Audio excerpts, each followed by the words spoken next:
Hey guys, tonight we slip into the frozen world of the Inuit, where hunters carved homes from snow and napped in ice houses to survive the Arctic's brutal embrace. Picture this: you're standing on a vast, glittering tundra, the wind howling like a pack of wolves, your breath freezing in midair as the horizon glows in eerie blue. The cold so sharp it feels like knives on your skin, and you're about to learn how Inuit hunters turned ice into a cozy bed for a quick nap between chasing seals and dodging blizzards. Fair warning, if you tried this without their know-how, you probably won't survive this frosty slumber party. So, before you get comfortable, take a moment to like the video and subscribe, but only if you genuinely enjoy what I do here. Drop your location and local time in the comments. I'm curious where you're chilling tonight. Now, dim the lights, maybe turn on a fan for that soft background hum, and let's ease into tonight's journey together. You're not just anywhere, you're in the Arctic, centuries ago, where the Inuit have thrived for thousands of years, their lives woven into the ice like threads in a sealskin parka. The tundra stretches endless, a white desert broken only by wind-carved drifts and the occasional shadow of a caribou. You're a young hunter, barely grown, your fingers already tough from stitching hides and sharpening bone tools. The cold's your constant companion, biting through your caribou fur mitts, but you're learning to read the land, the way snow sparkles under a low sun, the crunch underfoot that signals safe ice. Survival here isn't just skill, it's art, and napping in an ice house, an igloo, is one of its cleverest strokes. Historians note that Inuit culture, by the first millennium CE, had mastered seasonal migrations, following game across the Arctic's vastness, with igloos as temporary shelters for rest and protection. You're trudging beside an elder hunter, Canik, his face weathered like sea ice, his eyes sharp despite the years. He's teaching you the basics: how to spot a seal's breathing hole in the ice, how to move silent as a shadow to avoid scaring game. The wind's a low moan, carrying the scent of salt and frost, and your stomach growls, empty since yesterday's dried fish. Canik doesn't stop, he's got a hunt planned, a seal that'll feed the camp for days. But the trek's long, and you're exhausted, your legs heavy as wet hides. That's when he points to a snowdrift, its surface packed tight by the wind. "Rest here," he says, his voice like gravel. You blink, confused. Rest in snow? He grins, showing you the first trick of survival, the igloo, a dome of ice that'll shield you from the cold and let you nap, recharging for the hunt. You're skeptical, shivering in your parka, but Canik's already at work, his bone knife slicing blocks from the drift. You watch, fascinated, as he carves with precision, each block a perfect curve, like pieces of a frozen puzzle. The Inuit, you learn, have built igloos for centuries, a quirky tradition born of necessity. Snow, their most abundant resource, insulates better than stone or hide. You help him stack, your hands clumsy at first, the blocks heavier than they look. The wind howls, but as the dome rises, you feel a strange calm, like the world's holding its breath. Canik explains, the igloo traps your body's heat, turning ice into a warm cocoon. Historians still argue whether igloos were primarily shelters or hunting rests, with some saying they were overnight homes, while others insist they were quick nap stops for weary hunters. You're starting to get it, but the cold's relentless, gnawing at your toes through sealskin boots. Canik's unfazed, his hand steady as he smooths the dome's gaps with snow, sealing it tight. You're amazed. How does a house of ice not freeze you? He chuckles, saying snow's a trickster, cold but kind if you know its ways. You crawl inside through a low tunnel, the air shifting from biting to still, almost warm. It's dim, lit only by a sliver of light through the entrance, but you feel safe, the wind's roar muffled. Canik urges you to lie on a caribou hide, your body sinking into its softness. Nap, he says, or the hunt'll break you. You close your eyes, the cold a distant hum, and drift off, the igloos embrace a strange comfort. Your nap's short, maybe an hour, but you wake sharper, the fog of exhaustion gone. Canic's already up, sharpening his harpoon, ready for the seal hunt. You're not just surviving, you're learning to thrive, using the Arctic's own weapons against it. The igloo's a fleeting home, built and abandoned in a day, but it saved you, a lesson you'll carry. You crawl out, the wind slapping your face, and follow Canic, your steps lighter. The tundra is still a beast, but you're starting to understand its heart, one icy nap at a time. You're trudging across the Arctic tundra now, the wind slicing through your caribou fur parka like a blade, each step a crunch through snow that's more foe than friend. The Sabura's muddy alleys are a world away, remember that dolphin fountain, but this frozen wasteland is just as unforgiving, demanding you learn its rules or pay the price. You're a young Inuit hunter, barely past your first seal kill, following Canic, the elder whose weathered face holds a map of survival. The cold's a living thing, clawing at your cheeks, and the horizon's a blur of white, broken only by jagged ice ridges. You're learning why Inuit hunters nap in ice houses, igloos, to outsmart this brutal land, stealing rest between hunts that could stretch for days. The tundra's no joke. It's vast, stretching endless under a sky so pale it's almost gray, the sun a low, mocking glow that barely warms. Your breath freezes in your beard, and your fingers, wrapped in sealskin mitts, ache from gripping a bone knife. Canic moves ahead, his steps sure despite the wind's howl, his eyes scanning for signs, a caribou track, a seal's breath hole. He's teaching you to read the snow. Soft drifts mean danger, hard pack means safety. You're hungry, your last meal a scrap of dried char hours ago, and exhaustion drags at you like a heavy net. Canic glances back, his grin sharp. Tundra doesn't care if you're tired, he says. Build or break. He stops at a drift, the snowpack tied by days of wind, perfect for an igloo. You're still marveling at how he turns ice into shelter. Remember that first nap's warmth?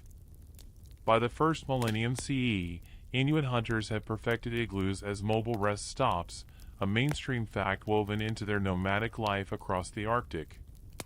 Canic's knife flashes, cutting blocks with a rhythm you're starting to mimic, though your cuts are jagged, earning his grunt of disapproval. You stack the blocks, your hands clumsy in the cold, the wind spitting ice in your face. The dome rises, a quirky trick of snow's insulation, it traps heat, defying the tundra's bite. You joke to yourself that it's like hiding from a bear in its own den, and Canic snorts, saying bears don't nap so kindly. You crawl inside, the air still and strangely warm, the winds roar a distant hum. Canic spreads a caribou hide, and you lie down, your body sinking into its softness. Sleep fast, he says, or the cold wins. Your nap's brief, a stolen half hour, but it's like a gulp of fresh water, your head clears, your legs lighten. Historians still argue whether igloos were mainly for naps or long-term shelter, with some saying they were quick hunting rests, while others claim families lived in them for weeks. You're with the hunters, naps are survival, not luxury, out here where the tundra's a beast that never sleeps. Outside, the wind's a knife, but you're sharper now, ready for Canic's next lesson. He points to a faint ripple in the ice, a seal's breath hole, maybe a mile off. You're learning the tundra's language, the way snow shifts underfoot, the creak of ice signaling a crack. Your stomach growls, and you joke to yourself that you'd trade a seal for a Sabura loaf. Remember that baker's crusty bread? Canic doesn't laugh, he's all focus, his harpoon ready. You're starting to see why naps matter, hours on the ice drain you, and without rest, you'd miss the signs, fumble the hunt. The igloo's a tool, like your knife, built fast and left behind, its warmth a fleeting gift. The cold's relentless, though, sneaking through your parka seams, numbing your toes. You fumble a snow block, and Canic snaps, careful, or you'll sleep in the wind. You grin, saying you'd rather wrestle a seal than another block, and he shakes his head, muttering about soft youths. The tundra's dangers aren't just cold, cracks in the ice can swallow you, and polar bears lurk, their tracks faint but real. You spot one, a ghost in the snow, and your heart races, but Canik signals to stay low, his calm your anchor. You're learning fast, each nap a recharge, each step a test. The igloo's your shield, and as you trudge toward the breath hole, you know it's the only thing keeping the tundra from winning. You're trudging through the Arctic tundra, the snow crunching under your sealskin boots, the wind clawing at your parka like a hungry beast. The Siberia's muddy chaos feels like a fever dream, remember that dolphin fountain, but this frozen world demands sharper focus, every step a gamble against the cold. You're a young Inuit hunter, barely past your first seal kill, trailing Canik, the elder whose eyes read the ice like a scroll. He's teaching you to track, to survive, and the igloo's nap trick, remember that warm dome, is already your lifeline. Today, you're mastering the basics of hunting in this snowy wasteland, where a single misstep could leave you frozen, and a quick nap in an ice house might just save your skin. The tundra stretches endless, a white sea under a sky so pale it's almost invisible, the sun a faint smudge that mocks you with its weak heat. Your breath freezes in your beard, and your hands, wrapped in caribou mitts, grip a bone knife that feels heavier with each gust. Canik moves ahead, his steps light despite his years, his harpoon slung across his back. He's pointing out tracks, faint caribou prints, a fox's delicate paws, the scuff of a seal near a breath hole. You're learning to read them, but it's hard, the snow shifts, hiding signs like a thief. Canik grunts, eyes sharp, or you eat wind. You nod, half frozen, and joke to yourself that wind's a poor meal compared to Siberian bread, remember that baker's loaf? He stops at a hard-packed drift, perfect for an igloo, and you're on block-cutting duty again. Your knife's clumsy, but Canik's patient, showing you how to angle the blade for clean cuts. By the first millennium CE, Inuit hunters had honed tracking skills across the Arctic, a mainstream fact tied to their survival, using igloos as rest stops to keep their senses keen. You stack blocks, the dome rising fast, and crawl inside, the air still and warm, a quirky miracle of snow's insulation. You nap briefly, your body sinking into a caribou hide, and wake sharper, the tundra's blur clearer. Canik's already up, scanning the ice for game, and you follow, your legs steadier than before. Tracking's no game out here. Canik points to a breath hole, a faint steam rising from the ice, and you crouch, silent, your heart pounding like a drum. Seals are life, meat, oil, hides, and missing one means hunger. You're learning to wait, to move like a shadow, but your foot slips, cracking the ice, and Canik hisses, quiet, or you scare supper. You grin, muttering you'd rather scare a seal than a Siberian thief, remember that tavern brawl, but focus, mimicking his stillness. Historians still argue whether Inuit hunting relied more on skill or patience, with some saying keen tracking was key, while others stress endurance through long waits. You're learning both, the igloo's nap giving you the grit to keep going.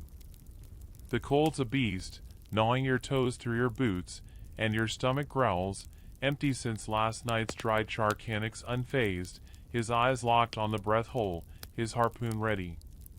You're starting to see the rhythm, hunt, track, nap, repeat. The igloo's your secret weapon, a quick build that lets you rest without freezing.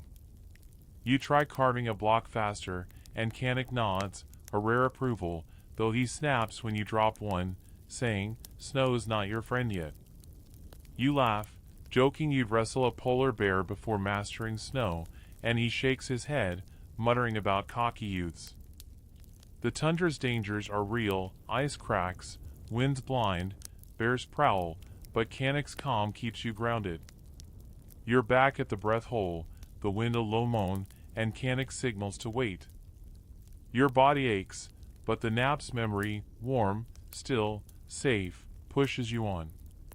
You spot a seal's nose, a dark speck in the ice, and your pulse races, but Canic's hand steadies you. Patience, he whispers, and you nod, learning the tundra's cruel lesson, rush, and you fail. The igloos taught you that too, a quick nap sharpens your edge, like a honed blade. You're not just hunting, you're becoming part of the Arctic's pulse, one track, one nap at a time. You're knee-deep in the Arctic tundra, the wind howling like a scorned spirit, your breath freezing into clouds that vanish in the pale light. The Siberia's muddy chaos feels like a distant fever dream, remember that dolphin fountain, but this icy wasteland demands every ounce of your focus, each step a dance with survival. You're a young Inuit hunter, still green but learning fast under Canic, the elder whose weathered hands carve life from snow. The igloo's nap trick, remember that warm dome, has already saved you once, and today, you're diving into why Inuit hunters first built these ice houses, turning snow into a fleeting sanctuary for rest during grueling hunts across this frozen hellscape. The tundra's a brutal teacher, stretching endless under a sky so low it feels like it's pressing down on you. Your parka's heavy with frost, and your sealskin boots crunch through snow that shifts from powder to ice in a heartbeat. Canic's ahead, his harpoon slung over his shoulder, his eyes scanning for game, caribou tracks, maybe a seal's breath hole. You're exhausted, your legs like lead after hours of trekking, your stomach growling since yesterday's scrap of dried fish. Canic doesn't slow, he's chasing a seal, and hunger doesn't wait. But he stops at a wind-packed drift, his bone knife flashing as he starts cutting blocks. Igloos started here, he says, voice rough, when hunters needed rest, not death. You're learning the origin story, piecing it together as you help stack the blocks, your hands clumsy but improving. Remember Canic's grunt when you botched that cut? By the first millennium CE, Inuit hunters had turned snow into shelter, a mainstream fact of their nomadic life, using igloos to nap and recharge during hunts that could last days. The snow's a quirky ally, its air pockets trap heat, making a dome warmer than the tundra's bite. You joke to yourself that it's like sleeping in a frozen loaf of Siberia bread, remember that baker's crust, and Canic catches your grin, muttering, laugh later, stack now. The dome rises, a spiral of snow that blocks the wind's howl, and you're starting to see why it's genius. Crawling inside, the air shifts, still, almost warm, the winds roar a muffled hum. You spread a caribou hide, sinking into its softness, and Canic nods, saying, nap quick, hunt long. Your eyes close, the cold fading, and you drift off, the igloos embrace a strange comfort. It's not just shelter, it's survival, born when ancient hunters realized long treks needed rest stops, not frozen graves. Historians still argue whether igloos were a spontaneous invention or a slow evolution, with some saying they emerged from trial-and-error snow caves, while others claim they were deliberate designs for mobile hunting. You're with Canic, igloos are for naps, keeping you sharp when the tundra tries to break you. You wake, sharper, the fog of exhaustion gone, though the cold still nips your toes through your boots. Canic's already up, sharpening his harpoon, his eyes on a distant breath hole. You're starting to grasp the rhythm, hunt, build, nap, hunt again. The igloo's a tool, like your knife, built fast and left behind, its warmth a gift from snow's quirky physics. You crawl out, the wind slapping your face, and follow Canic, your steps lighter. The tundra's a beast, but the igloo's origin, hunters needing rest to outlast it, makes sense now. You joke to yourself that you'd rather nap in ice than face a Siberia thief, remember that tavern brawl, but Canic's focus pulls you back, his harpoon ready. The seal's close, its breath a faint steam in the ice, and you crouch, learning to move like a shadow. Your body aches, but the nap's given you an edge, like a honed blade. Canic whispers, first hunters nap to live. You nod, feeling the weight of their legacy, igloos born from necessity, not comfort. The cold's relentless, sneaking through your parka seams, but you're tougher now. Each block you stack a step toward mastering the tundra. You're not just surviving, you're joining a line of hunters who turn snow into strength, one icy nap at a time. You're knee-deep in the Arctic tundra, the wind slicing through your caribou fur parka like a blade, your breath freezing into fleeting clouds under a sky so pale it's nearly invisible. The Siberia's muddy alleys are a distant memory, remember that dolphin fountain, but this frozen wasteland demands your full attention, each crunch of snow under your sealskin boots a reminder of the stakes. You're a young Inuit hunter, still learning under Canik, the elder whose weathered hands turn snow into survival. The igloo's nap trick, remember that warm dome, has kept you sharp, and today, you're carving snow blocks yourself, learning the craft of stacking an igloo under Canik's sharp eye, building a shelter that's as much art as necessity in this brutal land. The tundra's relentless, stretching endless, its surface a mix of powder and ice that shifts with every gust. Your fingers, wrapped in mitts, ache from gripping a bone knife, and your stomach growls, empty since a scrap of dried char at dawn. Canik's ahead, his steps sure, pointing to a wind-packed drift, perfect snow, hard and dense, the kind that holds a dome. Cut clean, he says, his voice like gravel, and you start, your knife wobbling as you try to mimic his precision. By the first millennium CE, Inuit hunters had mastered igloo building, a mainstream skill that turned snow into portable shelters for hunts across the Arctic. Your first block's uneven, and Canik grunts, not firewood. You grin, joking to yourself you'd rather chop Siberia wood than this ice, remember that baker's loaf, but focus, slicing again. The process is slow, your hands clumsy in the cold, but Canik's patient, showing you how to angle the knife for smooth cuts, how to stack blocks in a spiral that defies the wind. Each block's heavy, like lifting a frozen shield, and you're sweating despite the chill. A quirky trick's passed down, some hunters hum to the snow, claiming it listens and cuts cleaner. You try it, a low tune, and Canik snorts, saying only fools sing to ice. Still, your blocks improve, the dome rising, its curve a marvel of balance. You're learning why it works, snow's air pockets trap heat, a physics quirk that makes an igloo warmer than the tundra's bite. Historians still argue whether igloo designs spread through shared knowledge or independent invention, with some saying trade routes carried the skill, while others claim each band figured it out alone. You're stacking now, Canik guiding your hands to tilt each block inward, sealing gaps with loose snow. The wind howls, spitting ice in your face, but the dome blocks it, a growing shield. You joke to yourself that it's like building a Siberia wall against thieves, remember that tavern brawl, but this is harder, each block a test of strength and skill. Canik nods when you place the final capstone, a small block that locks the dome. You crawl inside, the air still and warm, the winds roar muffled. Spreading a caribou hide, you lie down, your body sinking into its softness, and nap, the cold a distant hum. It's brief, maybe 30 minutes, but you wake sharper, the tundra's blur clearer. Canik's outside, sharpening his harpoon, ready for a seal hunt. You crawl out, the wind slapping your cheeks, and feel the igloo's gift, rest without freezing. You're starting to get it, buildings as vital as hunting, each block a stitch in survival's fabric. Canik points to a breath hole, a faint steam rising, and you follow, your steps lighter. Your hands ache, but you're proud, the dome behind you a testament to your growing skill. You fumble a block earlier, and Canik snapped, snow's not forgiving.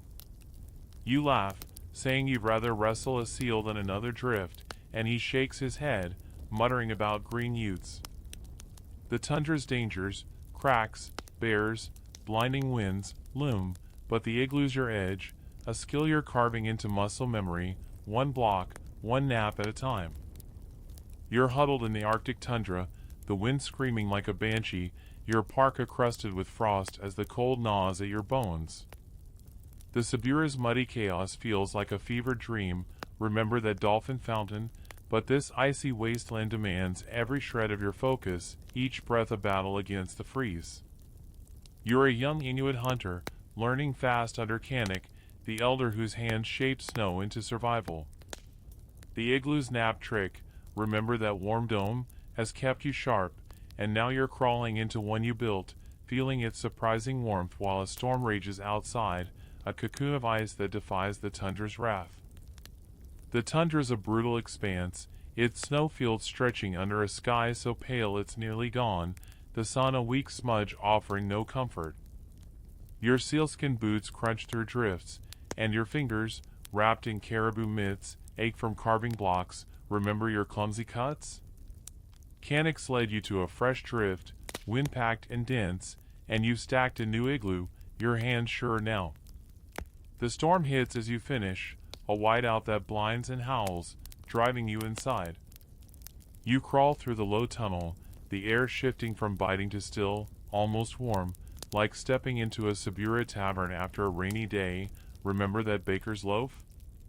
By the first millennium CE, Inuit hunters used igloos as storm shelters, a mainstream fact of their nomadic life, their insulation a lifeline against Arctic blizzards. Inside, the dome's a marvel, its curved walls glowing faintly with filtered light, the wind's roar muffled to a hum. You spread a caribou hide, its softness a stark contrast to the ice, and lie down, your body sinking in. Canucks beside you, his breath steady, saying, "Storm's no match for snow." You're amazed. How's this ice house warm? A quirky Inuit belief floats around. Some say the snow holds spirits that guard sleepers, warming the air. You half smile, joking to yourself that spirits beat Siberia's leaky pipes, but the warmth's real, snow's air pockets trapping your heat like a blanket.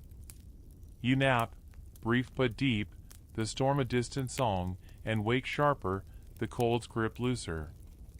Canucks up, checking his harpoon, unfazed by the blizzard outside. You're learning the igloo's secret. It's not just shelter, it's survival, letting you rest when the tundra wants to break you. Historians still argue whether igloos were mainly for naps or family homes, with some saying they were quick hunting stops, while others claim they housed entire camps for weeks. You're with the hunters, naps are your edge, keeping you alert for the seal hunt waiting beyond the storm. You crawl out, the wind slapping your face, snow stinging like Siberia mud. Remember that wetting flood? The blizzard's thick, but the igloo's warmth lingers in your bones, pushing you to follow Canuck's shadow through the whiteout. The cold's relentless, sneaking through your parka seams, numbing your toes. Canuck points to a faint ripple in the ice, a breath hole, barely visible in the storm. You're learning to trust the igloo's gift, a nap that sharpens your eyes, steadies your hands. You fumble your knife, and Canuck snaps, cold's not your friend yet. You grin, joking you'd rather wrestle a polar bear than this wind, and he shakes his head, muttering about foolish youths. The tundra's dangers, cracks, bears, blinding snow, loom larger in the storm, but the igloo's your shield, its warmth a memory you carry. You crouch by the breath hole, harpoon ready, the storm's howl fading as you focus, the nap's clarity your weapon. You're starting to feel the rhythm, build, nap, hunt, survive. The igloo's a fleeting home, built fast and left behind, but it saved you again, its warmth defying the tundra's rage. Canuck's eyes meet yours, a nod of approval, and you know you're earning your place. The storm's a beast, but you're tougher, each nap a stitch in the fabric of survival, weaving you into the Arctic's pulse, one icy dome at a time. You're trudging through the Arctic tundra, the wind slicing through your parka like a sharpened bone knife, your breath freezing into clouds that vanish in the pale, endless light. The Siberia's muddy chaos feels like a fevered dream. Remember that dolphin fountain, but this frozen wasteland demands your every thought, each step a test against the cold's cruel grip. You're a young Inuit hunter, learning fast under Kanik, the elder whose hands turn snow into survival and whose tools are your lifeline. The igloo's nap trick, remember that warm dome, has kept you sharp through storms, and now you're handling the hunter's tools, from bone knives to harpoons, each one a key to surviving the Arctic's brutal hunt. The tundra stretches wide, a white sea under a sky so low it feels like it's pressing on your shoulders, the sun a faint glow that barely thaws your frozen beard. Your sealskin boots crunch through snow, and your hands, wrapped in caribou mitts, grip a bone knife Kanik hands you. It's light but sturdy, carved from walrus tusk, its edge honed to slice snow or flesh. Kanik's teaching you the tools of the trade, the knife for cutting igloo blocks, a harpoon for seals, a bone drill for ice fishing. By the first millennium CE, Inuit hunters had crafted tools from bone, stone, and driftwood, a mainstream fact of their resource-scarce life, turning the Arctic scraps into survival. You fumble the knife, its balance tricky, and Kanik grunts, hold it like a lover, not a club. You grin, joking to yourself you'd rather woo a Sabura olive girl, remember Lydia? But focus, mimicking his grip. Kanik hands you a harpoon next, its shaft smooth from caribou antler, tipped with a stone point sharper than a Sabura thief's blade, remember that tavern brawl? It's heavy, meant for piercing seals through breath holes, and you practice thrusting, your arms aching. He shows you a bone drill, a quirky tool some hunters swear by, claiming it sings to fish through ice. You try it, twisting awkwardly, and Kanik snorts, saying only seals sing back. You're learning fast, each tool an extension of your will, but the cold's relentless, numbing your fingers through your mitts. You're hungry, your last meal a scrap of dried char, and exhaustion drags like a heavy net, but Kanik's pushing for a seal hunt, and you need to be ready. You stop at a wind-packed drift, and Kanik has you build an igloo, your knife slicing blocks better now, remember your clumsy cuts? The dome rises, and you crawl inside, the air still and warm, the winds howl muffled. You spread a caribou hide, sinking into its softness, and nap, the tools at your side like loyal dogs. The rest is brief, a half hour, but it sharpens you, the tundras blur clearer when you wake. Historians still argue whether Inuit tools were specialized for hunting or multi-purpose, with some saying each was crafted for a single task, while others claim versatility was key in the Arctic scarcity. You're with Kanik, tools are for survival, whether cutting snow or spearing seals, and naps keep you steady to wield them. Crawling out, the wind slaps your face, but you're stronger, gripping the harpoon with new confidence. Kanik points to a breath hole, steam rising faintly, and you crouch, the harpoon's weight grounding you. You're learning the rhythm, build, nap, hunt, repeat. The tools feel alive, each one a story of the Arctic's harsh lessons. You fumble the drill, and Kanik snaps, respect the bone, or it breaks you. You laugh, joking you'd rather wrestle a Sabura cart than this ice, and he shakes his head, muttering about green youths. The tundra's dangers, cracks, bears, blinding winds, loom, but your tools and the igloo's warmth are your edge, keeping you sharp for the seal waiting below. You're starting to feel the hunter's pulse, each tool a link to the Inuit who came before, their craft woven into your hands. The cold bites, but the nap's clarity and Kanik's lessons keep you moving, the breath hole your focus. You're not just surviving, you're forging a bond with the tundra, one tool, one nap at a time. You're crouched in the Arctic tundra, the wind howling like a restless spirit, your parka crusted with frost as the cold bites through your sealskin boots. The Sabura's muddy alleys are a distant blur, remember that dolphin fountain, but this frozen wasteland demands every scrap of your focus, each breath a defiance of the chill. You're a young Inuit hunter, growing sharper under Kanik, the elder whose hands wield snow and bone like magic. The igloo's nap trick, remember that warm dome, has kept you steady through storms and hunts, and now you're learning the art of napping itself, a brief escape from the Arctic's brutality that's as vital as your harpoon. The tundra is a merciless expanse, its snowfields stretching under a sky so pale it's like a ghost, the sun a weak smear that offers no warmth. Your fingers, wrapped in caribou mitts, clutch a bone knife, still awkward from yesterday's lesson. Remember your fumbled grip? Canucks led you to a wind-packed drift after hours of tracking a seal, your legs heavy, your stomach growling since a bite of dried char at dawn.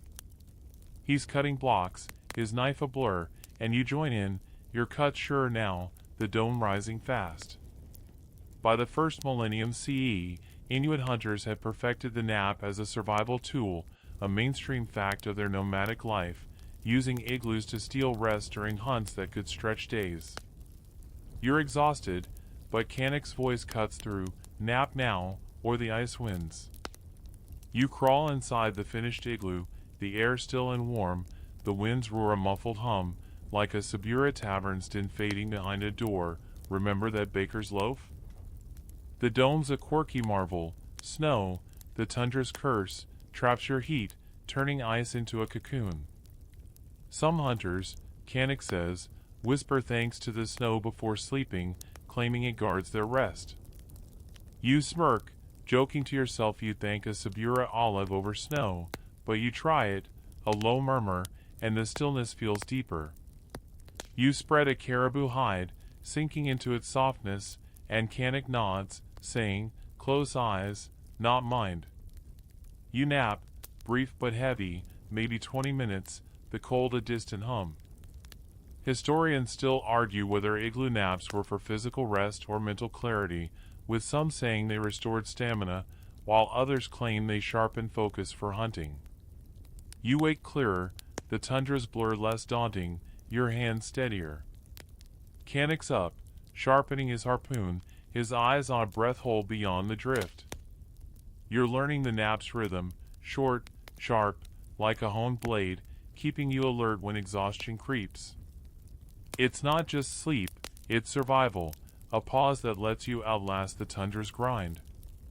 You crawl out, the wind slapping your face, but the nap's warmth lingers, your legs lighter.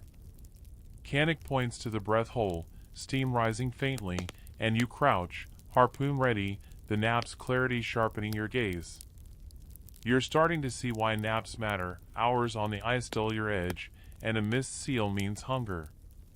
You joke to yourself you'd rather nap than face a Sabura thief's knife, remember that tavern brawl, but Cannock's focus pulls you back. The cold's relentless, sneaking through your parka seams, numbing your toes. You fumble your harpoon's grip, and Cannock snaps, sleep's no good if you drop tools.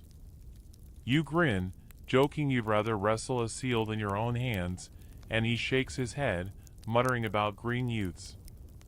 The tundra's dangers, ice cracks, bears, blinding winds, loom, but the igloo's your shield, its nap a spark that keeps you going. You're learning the art, lie still, breathe slow, let the snow's warmth hold you. Cannock's eyes meet yours, a nod of approval, and you know you're earning your place. The breath holds your focus now, the seal's shadow flickering below, and you're ready, the nap's gift flowing through you, one icy rest at a time. You're stalking across the Arctic tundra, the wind biting like a swarm of ice wasps, your parka stiff with frost as your sealskin boots crunch through snow that shifts like a traitor underfoot. The Sabura's muddy chaos feels like a half-remembered dream, remember that dolphin fountain, but this frozen wasteland demands every shred of your focus, each breath a rebellion against the cold. You're a young Inuit hunter, growing sharper under Cannock, the elder whose eyes read the ice like a map. The igloo's nap trick, remember that warm dome, has kept you steady through storms and lessons, and now you're on a seal hunt, where napping in igloos fuels the endurance to stalk your quarry across this unforgiving ice. The tundra's a vast, white sea, its horizon blurred under a sky so pale it's like a ghost's breath, the sun a faint smudge offering no warmth. Your fingers, wrapped in caribou mitts, grip a harpoon, its antler shaft still awkward from yesterday's practice. Remember your fumbled thrust? Cannock's ahead, moving silent as a shadow, his eyes locked on a breath hole, a faint steam rising from the ice.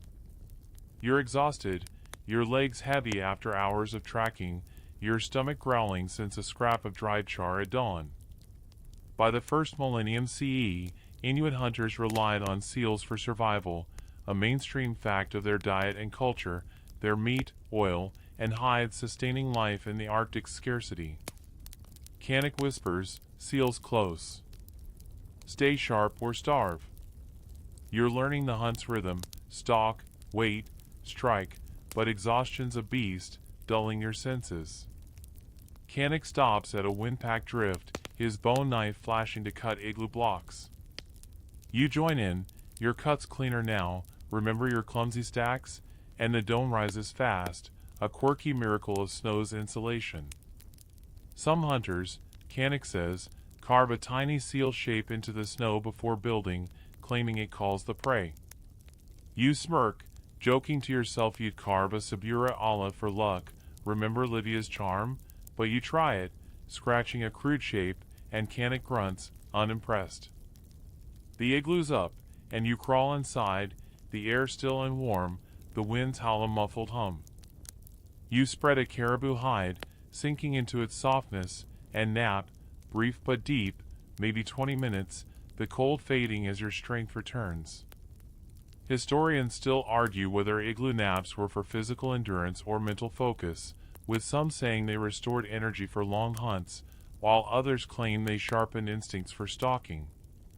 You wake clearer, the tundra's blur less daunting, your harpoon steadier in your grip.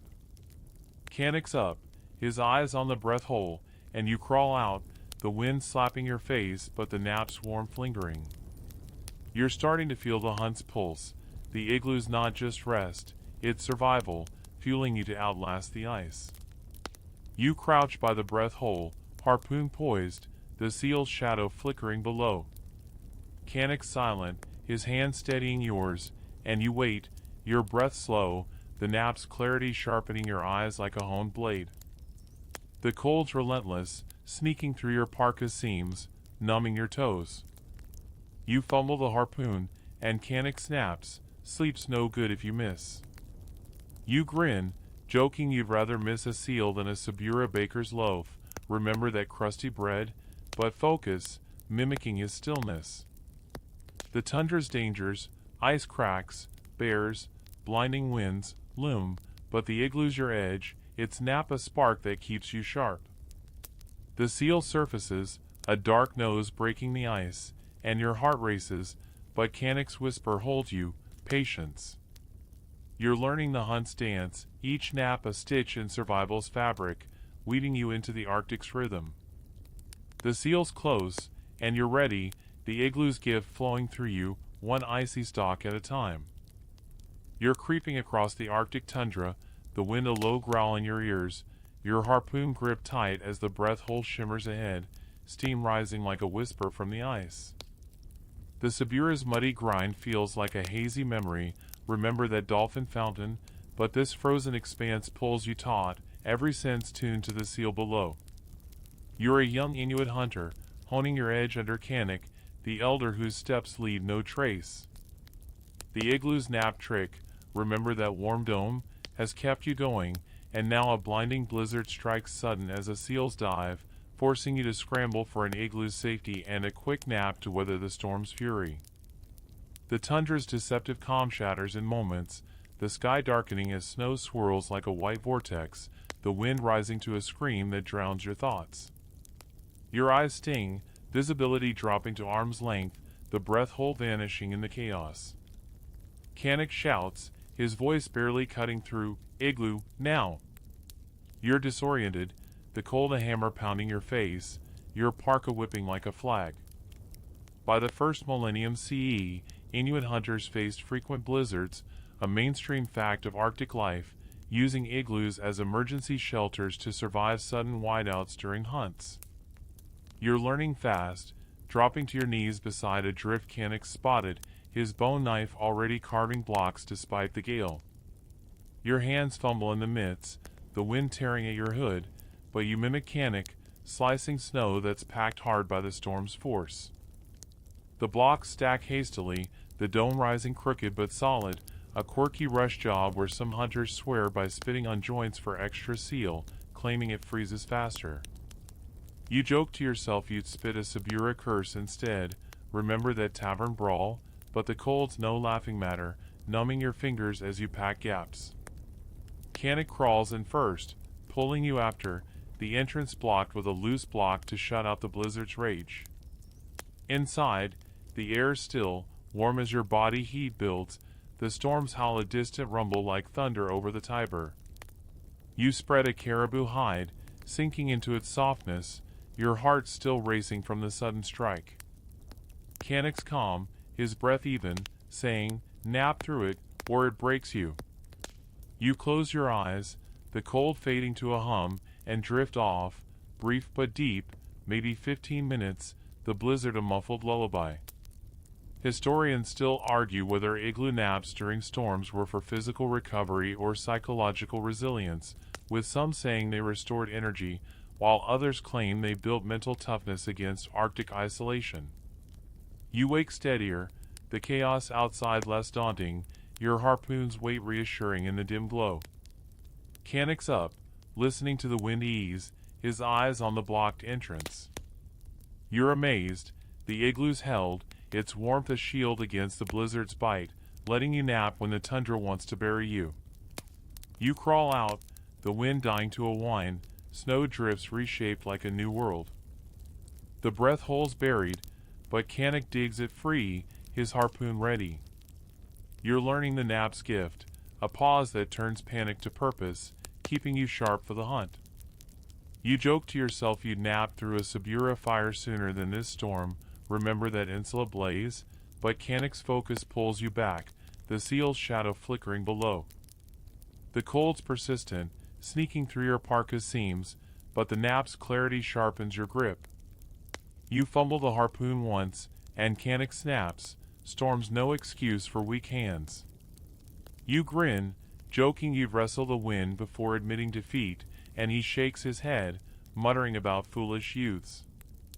The tundra's dangers, cracks hidden under fresh snow, bears drawn by the storm's disarray, loom larger, but the igloo's your edge, its quick nap a spark that keeps you alive. The breath holds your focus now, the seal surfacing, and you're ready, the blizzards strike behind you, one icy nap at a time.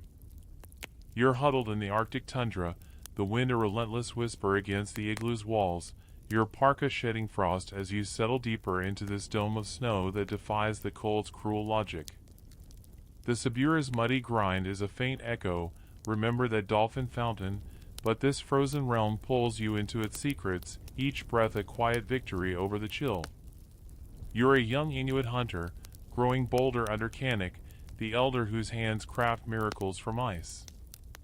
The igloo's nap trick, remember that warm cocoon, has kept you alive through blizzards and hunts, and now you're exploring its clever structure, marveling at how it stands strong and warm under Canik's guidance, a physics-defying wonder that turns snow into a hunter's fortress. The tundra's a vast, unforgiving canvas, its snowfields rippling under a sky so pale it blends with the horizon, the sun a low, mocking glow that casts long shadows. Your sealskin boots sink slightly into the drift, and your fingers, wrapped in caribou mitts, trace the igloo's curved wall, smooth as polished bone. Canik's beside you, his bone knife pointing out details, the spiral stack of blocks, each tilted inward to lock the dome without collapsing. You're amazed, how does snow, soft as powder, hold like stone? By the first millennium CE, Inuit hunters had refined igloo designs for stability, a mainstream fact of their engineering prowess, using snow's compressive strength to create self-supporting domes during nomadic hunts. Canik grunts, snow knows its shape. You just listen. You crawl inside again, the air still and warm, the winds howl a distant hum like a Sabura tavern's murmur fading at closing, remember that baker's loaf? The structure's a quirky genius, blocks cut from wind-packed snow, their crystals interlocking like puzzle pieces, forming a catenary curve that distributes weight evenly.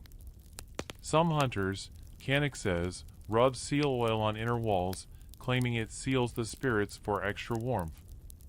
You smirk, joking to yourself you'd rub Sabura resin instead. Remember that lime trick? But the oil's slick sheen does trap heat better, a fringe tip passed down through generations. You lie on the caribou hide, feeling the igloo's floor, raised slightly to let cold air sink and escape through a vent hole at the top, a clever airflow that keeps the dome cozy without melting. Canic's voice echoes from outside, explaining the entrance tunnel, low and angled to block wind, trapping warm air inside like a natural furnace. You're learning the physics, snow's poor heat conductor, its air pockets insulating like a thick wool blanket, turning your body heat into a shield against the tundra's bite. Historians still argue whether igloo stability came from mathematical intuition or trial and error, with some saying Inuit intuitively grasped engineering principles, while others claim it was pure adaptation to the Arctic's demands. You're with Canic, it's both, a hunter's instinct honed by necessity, each dome a testament to survival's art. You crawl out, the cold slapping your cheeks, and circle the igloo, your hand pressing its wall, firm, unyielding, yet light enough to build in hours. Canic shows you how to pack loose snow into chinks, sealing it watertight, and you try, your mitts clumsy but improving. The cold's relentless, numbing your toes through your boots, but the igloo's warmth lingers in your mind, a promise of rest. You joke to yourself that it's sturdier than a Sabura insula, remember that fire trap? And Canic catches your grin, muttering, laugh when it stands in a gale. He's right, the dome's curve sheds wind like water off a seal's back, its low profile defying blizzards that would topple tents. You're starting to grasp the igloo's secrets, not just shelter, but a marvel that lets you nap and hunt in harmony with the tundra. Canic points to a breath hole nearby, steam rising faintly, and you follow, the igloo behind you a silent guardian. Your harpoon's heavy, but the structure's lesson lightens your step, stability and fragility, warmth and cold. You fumble a snow probe, testing the drift's depth, and Canic snaps, probe true, or you fall through. You laugh, joking you'd rather probe a Sabura pipe than this ice, and he shakes his head, muttering about foolish youths. The tundra's dangers, hidden crevasses, sudden thaws, loom, but the igloo's design is your edge, its stability a foundation for survival, one clever curve at a time. You're circling back to the igloo, pressing its walls again, feeling the subtle give of snow that holds firm under pressure. Canic's eyes meet yours, a nod of approval, and you know you're earning your place. The cold bites, but the igloo's marvel, physics-defying, hunter-built, warms your spirit, a dome that stands as tall as any Roman arch, one block, one nap at a time. You're nestled in the Arctic tundra, the wind a distant murmur against the igloo's walls, your parka shedding frost as you stir from a nap that's left you refreshed amid the cold's unyielding grasp. The Sabura's muddy alleys feel like a half-forgotten tale, remember that dolphin fountain, but this icy domain keeps you grounded, each breath a quiet stand against the freeze. You're a young Inuit hunter, bonding deeper with Canic, the elder whose wisdom flows like a hidden stream under ice. The igloo's nap trick, remember that warm dome, has become your ritual, and now you're meeting Canic's family, seeing how these snow homes shelter more than just solitary rests, weaving kinship into the Arctic's harsh tapestry. The tundra's a vast, silent world, its snowfields rippling under a sky so pale it's like a faded hide, the sun a low glow casting long shadows that dance like spirits. Your sealskin boots crunch as you follow Canic to his camp, a cluster of igloos huddled against the wind, smoke curling from vent holes like breath from a seal. You're still buzzing from the nap's clarity, your harpoon lighter in your grip, remember your fumbled thrust? Canic's family waits, his wife, Anna, her hands deft with a bone needle stitching hides, and their children, 2 boys roughhousing in the snow, their laughter cutting the cold like a knife through fat. By the first millennium CE, Inuit families lived in igloo clusters during winter, a mainstream fact of their communal life, using the domes not just for naps but as homes that fostered bonds in the Arctic's isolation. You crawl into their main igloo, the air thick with the scent of seal oil from a lamp flickering with a soft, yellow light, warming the space like a Sabura brazier. Remember that baker's loaf? The dome's larger, blocks stacked wide for room, and Anna offers you dried fish, her smile warm as she mends a parka. The children tumble in, eyes wide at your harpoon, begging stories of hunts. Canik chuckles, saying, "He's green, but learning." You're amazed. How does an igloo hold a family? A quirky tradition here. Some carve tiny figures into the walls, claiming they watch over sleepers. You spot one, a crude seal of snow, and Canik shrugs, muttering it keeps kids quiet for naps. You nap briefly with them, the family's warmth adding to the snow's insulation, a shared rest that binds you closer. Historians still argue whether igloos strengthened family ties or merely sheltered them, with some saying communal naps built resilience, while others claim they were practical necessities in the Arctic's scarcity. You wake to Anna's soft song, a lullaby of spirits and seals, her voice weaving peace into the dome. The children stir, their energy a spark, and you join them outside, teaching the boys to stack mini igloo blocks, their giggles easing the tundra's weight. Canik's wife shares hides for your parka, her kindness a shield against the cold's bite. You're learning the igloo's heart, not just for solitary naps, but a family nest, where rest mends bonds frayed by hunts. The cold's persistent, sneaking through seams, but the family's chatter warms you. You fumble a snow block with the boys, and Canik snaps, gentle, or it crumbles. You grin, joking you'd rather build with Sabura mud, remember that wedding flood, and he shakes his head, muttering about foolish youths.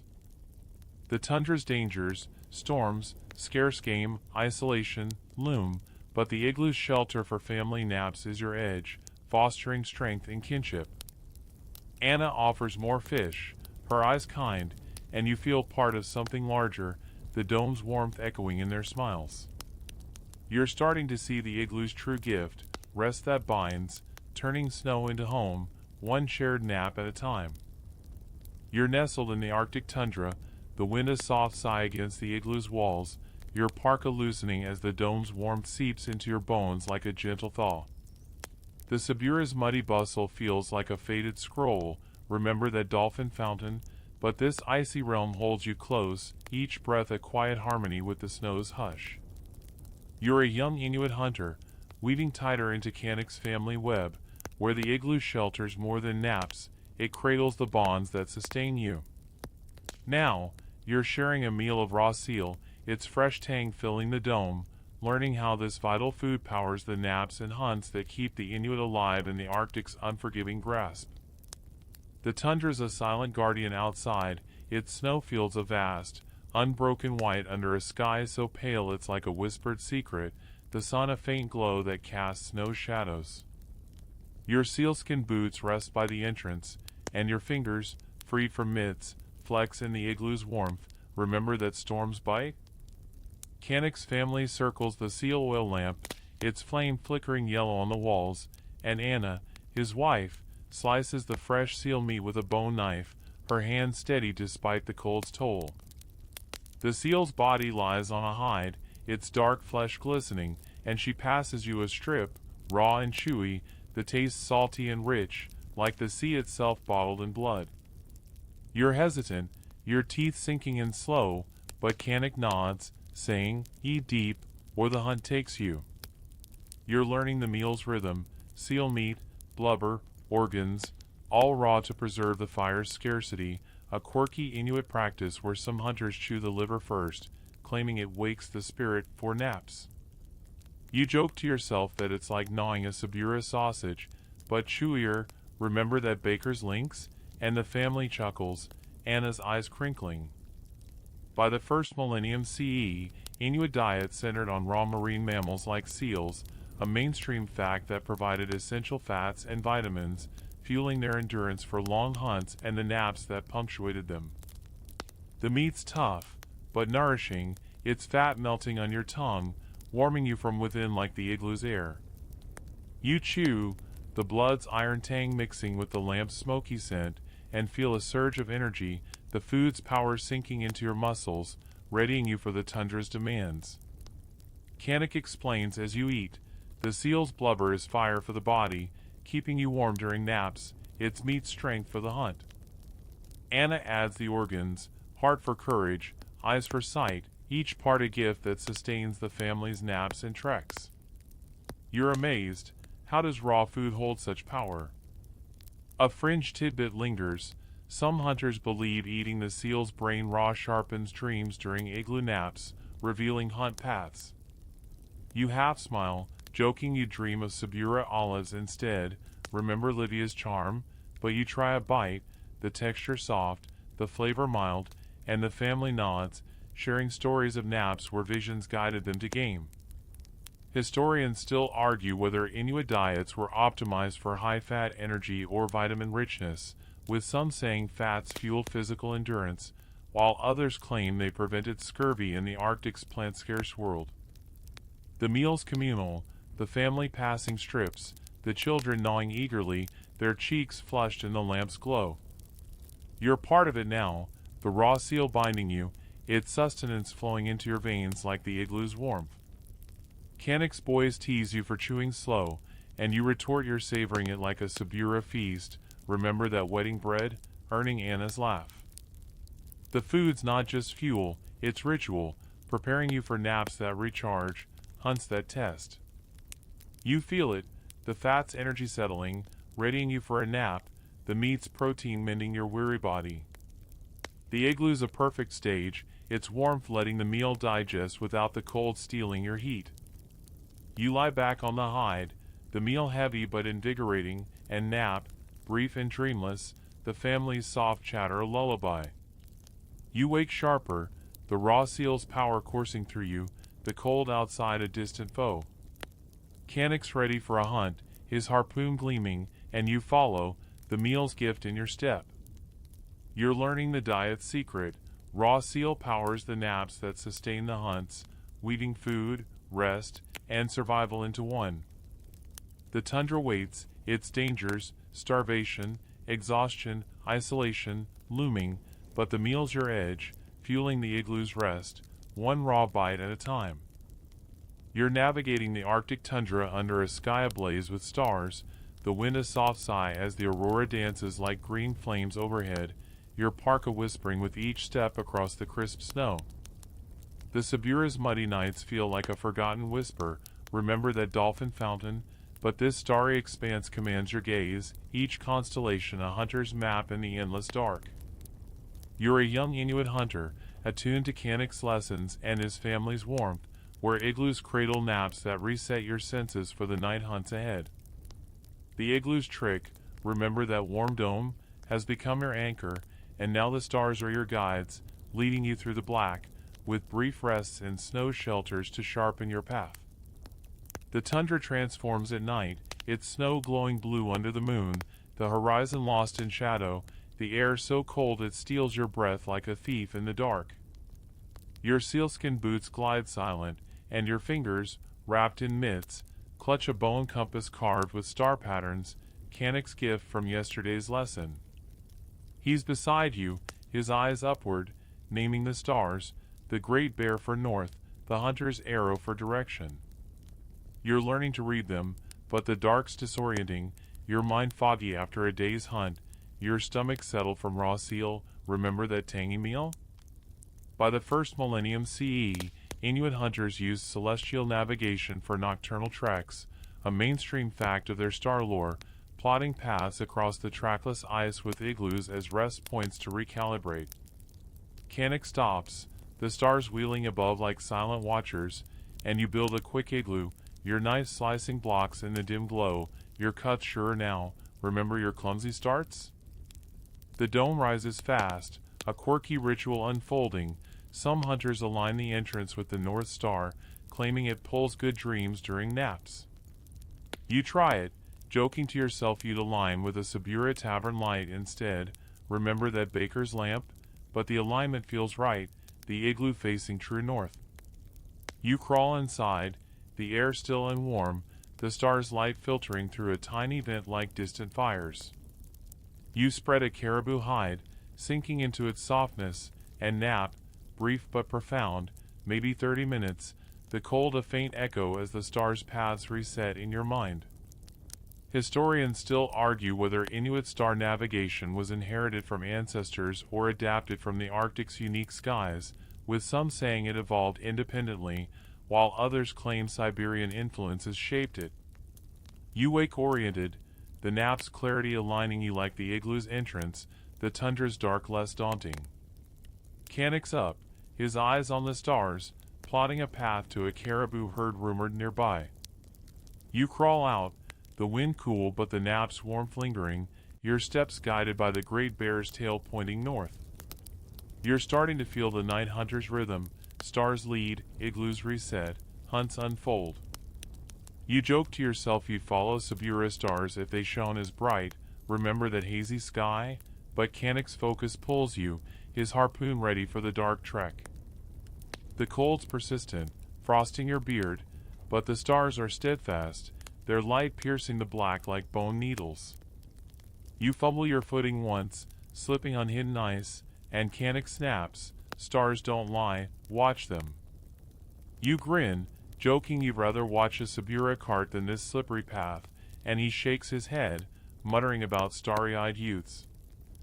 The tundra's nocturnal dangers, hidden crevasses, wolves howling in the distance, disorientation, loom larger in the dark, but the igloo's nap is your edge, resetting your inner compass under the star's gaze. The herd silhouette appears, dark against the snow, and you're ready, the nap's gift aligning you with the night sky, one starry guide at a time. You're battling the Arctic tundra's bite, the cold a sly thief sneaking through your parka's seams, turning your toes to numb stubs as the wind whispers threats of frostbite in your ear. The Sabura's damp chills were nothing compared to this, remember that leaky insula, but here, the freeze is a predator, ready to claim fingers or feet if you let your guard down. You're a young Inuit hunter, pushing through under Cannock's watchful eye, his family's warmth still lingering in your thoughts like a fading fire. The igloo's nap trick, remember that cozy dome, has become your shield, a quick rest to thaw and recover strength when the cold's cruel grasp tightens, turning survival into a delicate dance with the ice. The tundra's a frozen trap, its snowfields a deceptive blanket under a sky so pale it's like a ghost's veil, the sun a distant spark that mocks your shivering frame. Your sealskin boots slog through drifts, each step sending jolts up your legs, and your fingers, wrapped in caribou mitts, throb with a warning burn, the first sign of frostbite creeping in. Cannock's ahead, his stride unbroken, but he notices your wince, grunting, cold bites hard. Nap or lose. You're learning the threat's real, frostbite can blacken skin, steel limbs, a silent killer in the Arctic's endless white. By the first millennium CE, Inuit hunters faced frostbite as a constant hazard, a mainstream fact of their life, relying on igloos and animal fats to protect exposed skin during long treks. Cannock stops at a wind-sculpted drift, his bone knife flashing to cut blocks, and you join, your hands clumsy from the numbness, the cold of fire under your skin. The dome rises fast, your cuts sure now, remember your early fumbles, and you crawl inside, the air shifting to still warmth, the wind's bite muffled like a distant drum. A quirky remedy circulates among hunters, some rub snow on frost-nipped skin before napping, claiming it wakes the blood without harm. You try it, wincing at the sting, joking to yourself you prefer Sabura vinegar, remember that tool cleaner, but the rub eases the throb, and you sink onto a caribou hide, letting the igloo's heat thaw your core. You nap, brief but healing, maybe 20 minutes, the cold's grip loosening as your body rests, blood flowing freer. Historians still argue whether Inuit frostbite treatments were preventive or reactive, with some saying naps in igloos restored circulation best, while others claim fats and rubs were the true saviors. You wake less numb, your fingers tingling back to life, the igloo's warmth a gentle push against the freeze. Cannock's up, rubbing his own hands, saying, "Rest fights the bite." You're amazed. The nap's not just sleep, it's recovery, letting your body mend when the cold wants to claim pieces of you. You crawl out, the wind nipping anew, but your steps are steadier, the frostbite's threat held at bay for now.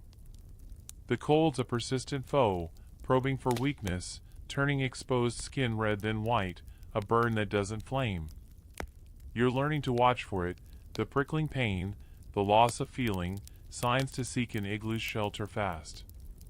Canik shows you to wrap extra hides around your feet, his voice gruff, ignore it, and walk on stumps. You grin, joking you'd rather stump through Sabura streets than this ice, remember that cart dodge?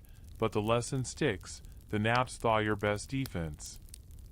The tundra's dangers, blizzards hiding the path, game scarce when you're weakened, loom larger with frostbite's shadow, but the igloo's your haven, its quick nap a spark that reignites your strength.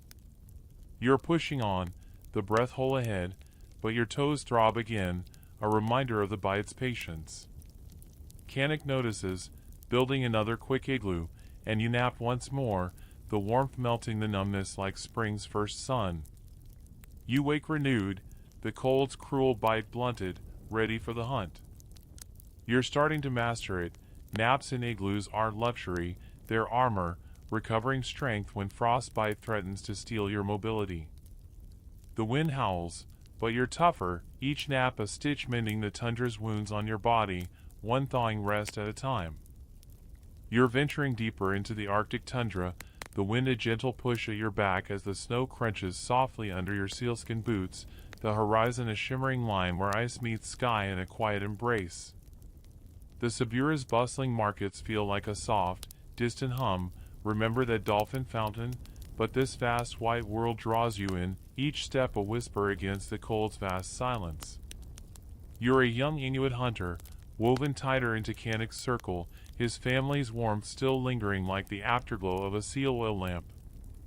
The igloo's nap trick, remember that cozy dome, has become your quiet ally, and now you're joining a hunting party where shared igloos and naps weave the threads of Inuit ties, turning solitary survival into a tapestry of community strength amid the tundra's isolation. The tundra unfolds like a vast, frozen blanket, its snowfields rippling under a sky so clear it's like polished ice, the sun a low, golden ember casting long, lazy shadows.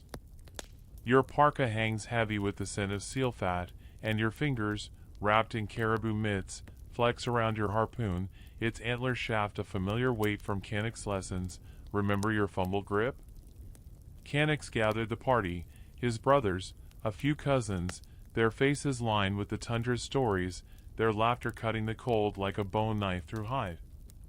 You're the green one, but they welcome you with nods and shared fish strips, the raw tang on your tongue a reminder of meals that fuel these bonds.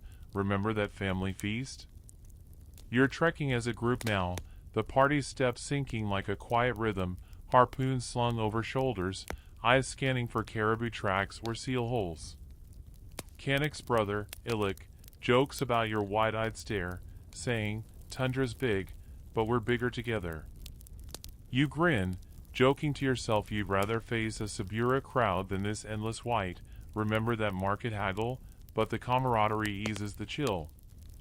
By the first millennium CE, Inuit hunting parties formed tight-knit groups for winter expeditions, a mainstream fact of their social structure, sharing igloos to pool resources and knowledge in the Arctic's scarcity. The cold's a constant companion, nipping at your toes, but the party's chatter warms you, stories of past hunts flowing like the aurora's lights. As dusk creeps in, the group stops at a wind-sculpted drift, knives flashing to cut igloo blocks in unison, your hands joining the dance. Sure now, remember your early clumsiness? The dome rises fast, larger for the party, its curve a shared effort that binds you closer. A quirky tradition emerges. Some hunters mark the entrance with a carved snow rune, claiming it invites good spirits for communal naps. You try carving one, a crude swirl, joking it looks like a Sabura swirl of dough. Remember that baker's twist?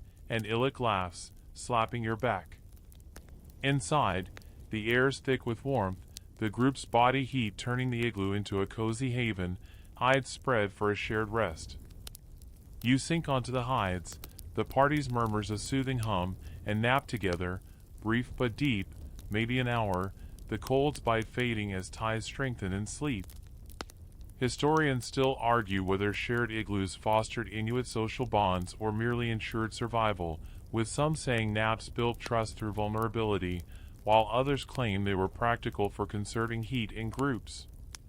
You wake to quiet snores and soft laughs, the nap's clarity sharpening your senses, the group's energy renewed like a rekindled lamp. Canic's eyes meet yours, a nod saying you're part of this now, the igloo's warmth not just physical but woven from shared rest. The party crawls out, the wind cooler but the bonds tighter, harpoons ready for a night stalk. You're learning the igloo's gift, naps that mend not just bodies but spirits, turning hunters into kin. Illick shares a story of a hunt saved by a group nap, and you listen, feeling the pull of community. The cold probes, but the party's laughter pushes it back. You fumble a block earlier, and Canic snaps, together, or it falls. You grin, joking you'd rather fall with Sabura friends than alone here, remember that tavern crew, and he shakes his head, muttering about bonded youths. The tundra's dangers, scarce game, sudden storms, isolation, loom, but shared igloos are your edge, naps forging ties that hold against the cold. You're trekking again, the group steps in sync, a caribou track appearing in the snow. The igloo's behind you, but its warmth lingers in the laughter, the shared glances. You're starting to feel the community's pulse.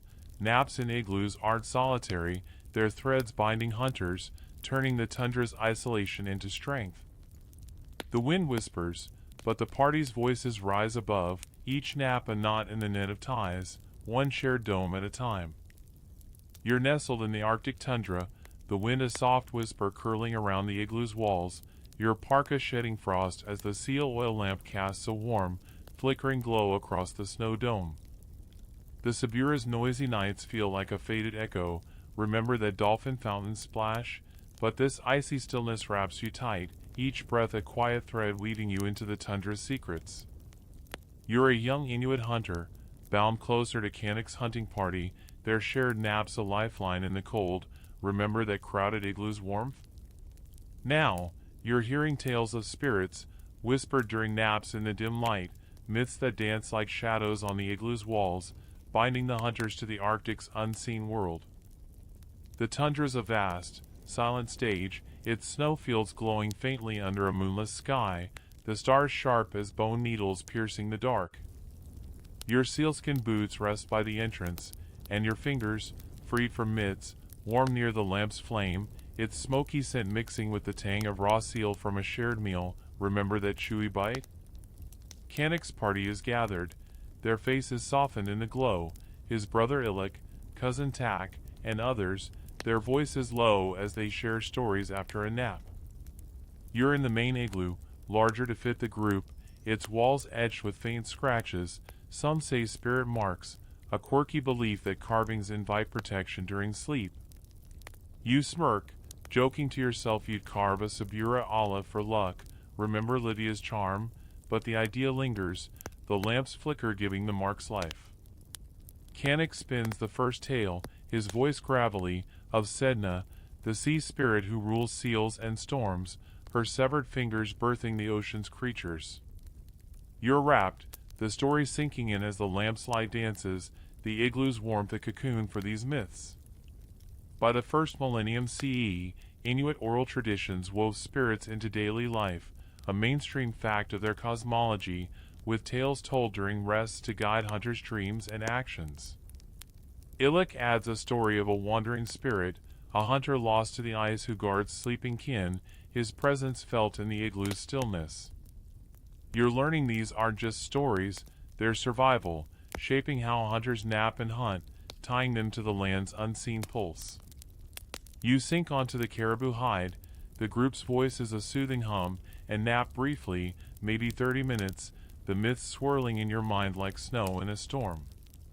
Historians still argue whether Inuit spirit tales were moral guides or practical tools, with some saying they taught respect for nature's balance, while others claim they calmed fears during isolating hunts. You wake to Tak's tale of a wind spirit that lures hunters astray, his voice low, warning you to trust the stars. Remember that starry night? The nap's clarity sharpens the stories, making the tundra's vastness feel alive, its spirits watching from the shadows. The group stirs, the lamps flame low, and you crawl out, the wind cool but the mists warming your thoughts. Canik points to a breath hole, steam rising faintly, and you follow, harpoon ready, the stories giving you courage. You're learning the igloo's deeper gift. Naps cradle not just bodies but beliefs, tying you to the spirits that guide the hunt. You fumble your harpoon's grip, and Canik snaps, spirits don't hold it for you. You grin, joking you'd rather wrestle a Sabura thief than a wind spirit. Remember that tavern brawl? And he shakes his head, muttering about dreamy youths. The tundra's dangers, hidden ice cracks, elusive game, unseen forces, loom larger under the stars, but the igloo's myths are your edge, their tales fueling your resolve. You're at the breath hole now, the seal's shadow flickering below, the stories of Sedna and wandering spirits steadying your hand. The cold probes, but the nap's warmth and the myth's weight push it back. Illick shares one last tale as you wait, of a hunter saved by a spirit's whisper in a dream, and you feel it, the igloo's naps aren't just rest, they're a bridge to the unseen, weaving courage into your bones. The tundra's alive with more than snow, and you're part of it, each nap a thread stitching you to its myths, one whispered tale at a time. You're trekking across the Arctic tundra, the snow crunching under your sealskin boots like brittle glass, the wind a low growl weaving through the endless white as your parka catches glints of dawn's faint glow. The Sabura's bustling chaos feels like a distant hum. Remember that dolphin fountains splash, but this frozen expanse pulls you into its rhythm, each step a pulse against the cold's relentless beat. You're a young Inuit hunter, bound tight to Canik's hunting party, their shared igloo naps a lifeline through the tundra's grind. Remember those spirit tales flickering in the lamp's glow? Now you're chasing caribou across the vast plain, napping in igloos to sustain the long, grueling pursuit, your strength fueled by rest as you track the herd's fleeting shadows. The tundra is a sprawling canvas, its snowfields rippling under a sky pale as a whale's belly, the sun a weak ember barely warming your frost-dusted beard.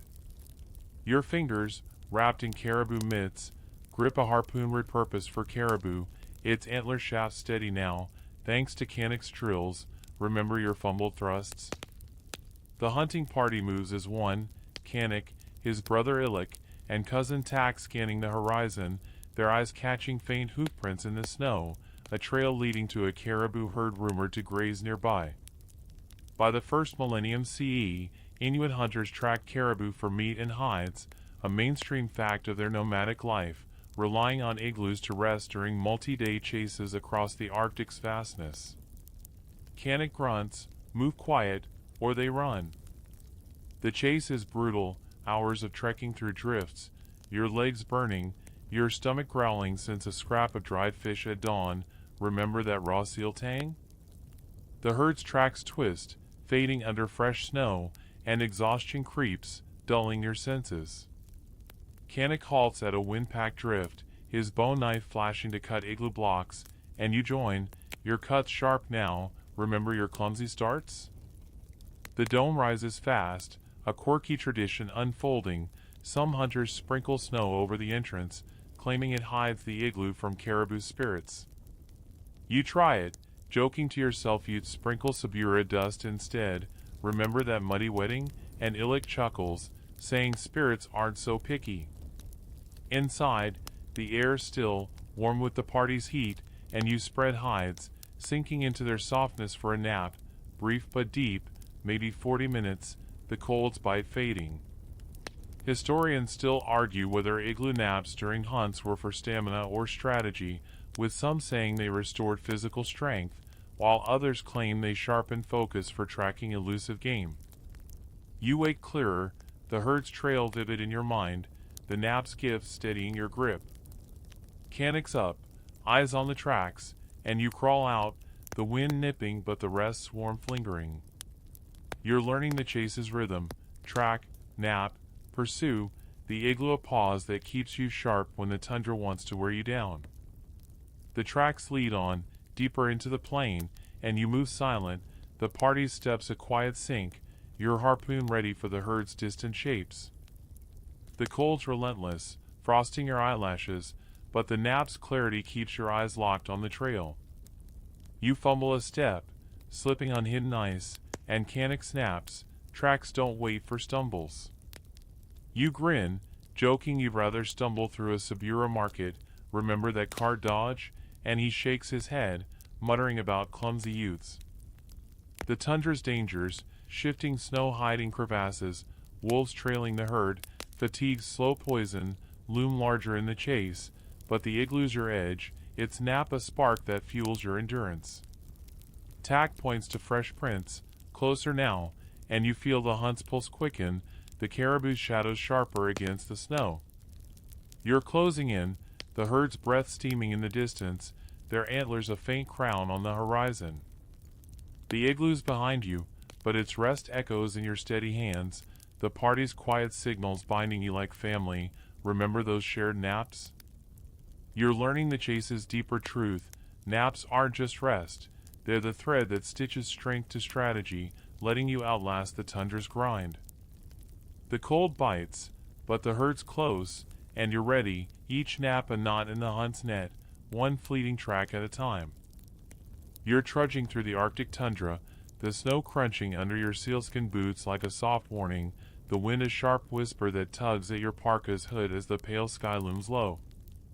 The Sabura's muddy chaos feels like a faded tavern song, remember that dolphin fountains gurgle, but this icy expanse keeps you sharp, each step a quiet vow to outwit the cold. You're a young Inuit hunter, woven tight into Canic's hunting party, their shared naps a steady pulse through the tundra's grind, remember that caribou chases rhythm? Now you're learning how Inuit hunters tweaked igloo designs, adapting their snow domes for better naps and stronger shelter, each innovation a clever stitch in the fabric of survival. The tundra's a vast, wide sea, its drifts rippling under a sky pale as a seal's belly, the sun a faint glow casting shadows that stretch like lazy fingers across the snow. Your fingers, wrapped in caribou mitts, flex around your bone knife, its edge honed from Canic's lessons, remember your fumbled cuts? The party's on the move, tracking caribou, but Canic halts at a wind-packed drift, his eyes scanning its texture. He's teaching you improvements, thicker blocks for longer stays, angled entrances to trap heat better. By the first millennium CE, Inuit hunters refined igloo designs for specific needs, a mainstream fact of their adaptability, tweaking structures for hunts, storms, or family camps. Canic grunts, build smart, or sleep cold. You're cutting blocks now, your knife slicing smoother, guided by Canic's new trick, stacking blocks in a tighter spiral for extra strength. The dome rises, its walls thicker, the entrance lower than your last build, remember that storms howl? A quirky innovation pops up. Some hunters carve a small shelf inside for lamps, claiming it lifts the warmth for cozier naps. You try it, joking to yourself you'd carve a Sabura shelf for olives, remember Livia's charm? And Canic's brother Illic chuckles, saying shelves hold dreams better than oil. Inside, the air's warmer, the lamps glow softer on the raised platform, and you spread a caribou hide, sinking into its softness for a nap, brief but deep, maybe 30 minutes, the colds bite a distant hum. Historians still argue whether igloo innovations were driven by necessity or experimentation, with some saying harsh winters forced practical tweaks, while others claim hunters played with designs to perfect comfort. You wake refreshed, the nap's clarity sharpening your senses, the thicker walls holding heat like a Sabura brazier, remember that baker's fire? Canic's up, pointing out the low entrance's trick, it forces cold air down, keeping warmth trapped above. You're amazed, snow's a puzzle, each tweak a piece locking tighter. The party crawls out, the wind nipping less fiercely, the igloo's upgrades making the tundra's chill feel smaller. You're learning the craft's evolution, not just shelter, but a tailored haven for naps that fuel long hunts. The cold's persistent, frosting your beard, but the nap's warmth lingers, your hand steadier as you grip your harpoon. Canik shows you another tweak, a vent hole angle to pull smoke without losing heat, a nod to family igloos, remember Anna's lamp? You fumble a block, cutting too thin, and Canik snaps, thick walls, thick widths. You grin, joking you'd rather botch a Sabura pipe than this snow, remember that leaky seal, and he shakes his head, muttering about tinkering youths. The tundra's dangers, blizzards, thinning ice, scarce game, loom, but the igloo's innovations are your edge, each tweak a spark that strengthens your rest. You're moving again, the caribou trail faint but fresh, the party's steps in sync. The igloo's behind you, its upgraded walls a quiet triumph, its nap a gift that sharpens your focus. Illik shares a tale of a hunter who survived a week in a thick-walled dome, and you listen, feeling the weight of these tweaks, small changes, big survival. The cold probes, but the party's chatter pushes it back, the igloo's new tricks a shield for naps and hunts alike. You're weaving into the tundra's pulse, each innovation a thread stitching you to its secrets, one clever dome at a time. You're trudging through the Arctic tundra, the snow a heavy crunch under your sealskin boots, the wind a mournful howl that wraps your parka tight as winter's grip tightens like a vice. The Sabura's muddy warmth is a distant flicker, remember that dolphin fountains splash, but this frozen void demands your every breath, each step a quiet defiance against the dark and cold. You're a young Inuit hunter, bound to Canik's hunting party, their shared igloo naps a lifeline through the tundra's relentless grind, remember those clever dome tweaks? Now you're enduring the Arctic's darkest months, where the sun barely rises, and igloo naps become a lifeline, a fleeting spark of warmth and rest to carry you through the endless night's brutal embrace. The tundra's a shadowed realm, its snowfields a dim glow under a sky black as seal oil, the stars sharp but the sun gone, swallowed by winter's deep hunger. Your fingers, wrapped in caribou mitts, ache around your harpoon, its antler shaft a cold weight from endless hunts, remember your fumbled grips? Canik's party moves slow, faces shadowed, their breath steaming in the faint starlight as they track a caribou herd rumored to linger near a frozen river. By the first millennium CE, Inuit hunters endured polar night, a mainstream fact of their winter survival, relying on igloos to shelter naps that sustained them through months of near-constant darkness. Canik's voice cuts through, dark eats strength. Nap or fade. The cold's a beast, deeper now, sinking into your bones like a Sabura chill through a cracked insula, remember that leaky roof? Your legs drag, exhaustion heavier in the endless night, your stomach empty since a scrap of dried fish hours ago. Canik stops at a wind-packed drift, his bone knife slicing blocks, and you join, your cuts precise despite the dark, remember your clumsy starts? The igloo rises fast, thicker walled for winter's bite, a quirky tradition emerging. Some hunters press a star-shaped snow mark on the dome, claiming it borrows light for dreams. You try it, joking to yourself you'd mark a Sabura lamp instead, remember that baker's glow, and Canik's brother Illik grunts, saying stars don't need your humor. Inside, the air's thick with warmth, a seal oil lamp flickering like a tiny sun, its smoky scent grounding you. You spread caribou hides, sinking into their softness, and nap, brief but heavy, maybe 40 minutes, the darkness outside a distant wait. The lamp's glow dances on the walls, and you're amazed, how does an igloo hold light in this black void? Historians still argue whether winter naps were for physical survival or mental resilience, with some saying they preserved energy in scarce food months, while others claim they fought the despair of endless night. You wake clearer, the dark less oppressive, the nap's warmth a spark that rekindles your will. Canik's up, his eyes reflecting the lamp, plotting the caribou trail by starlight. You crawl out, the cold a sharp slap, but the nap's strength lingers, your steps sure in the dark. You're learning the winter's rhythm, hunt, build, nap, endure, the igloo a haven when the sun betrays you. The party moves, following faint tracks, and you grip your harpoon, the stars your only guide, remember that starry night? You fumble a step on hidden ice, and Canik snaps, dark's no excuse for falls. You grin, joking you'd rather fall in a Sabura alley, remember that tavern stumble, and he shakes his head, muttering about night-blind youths.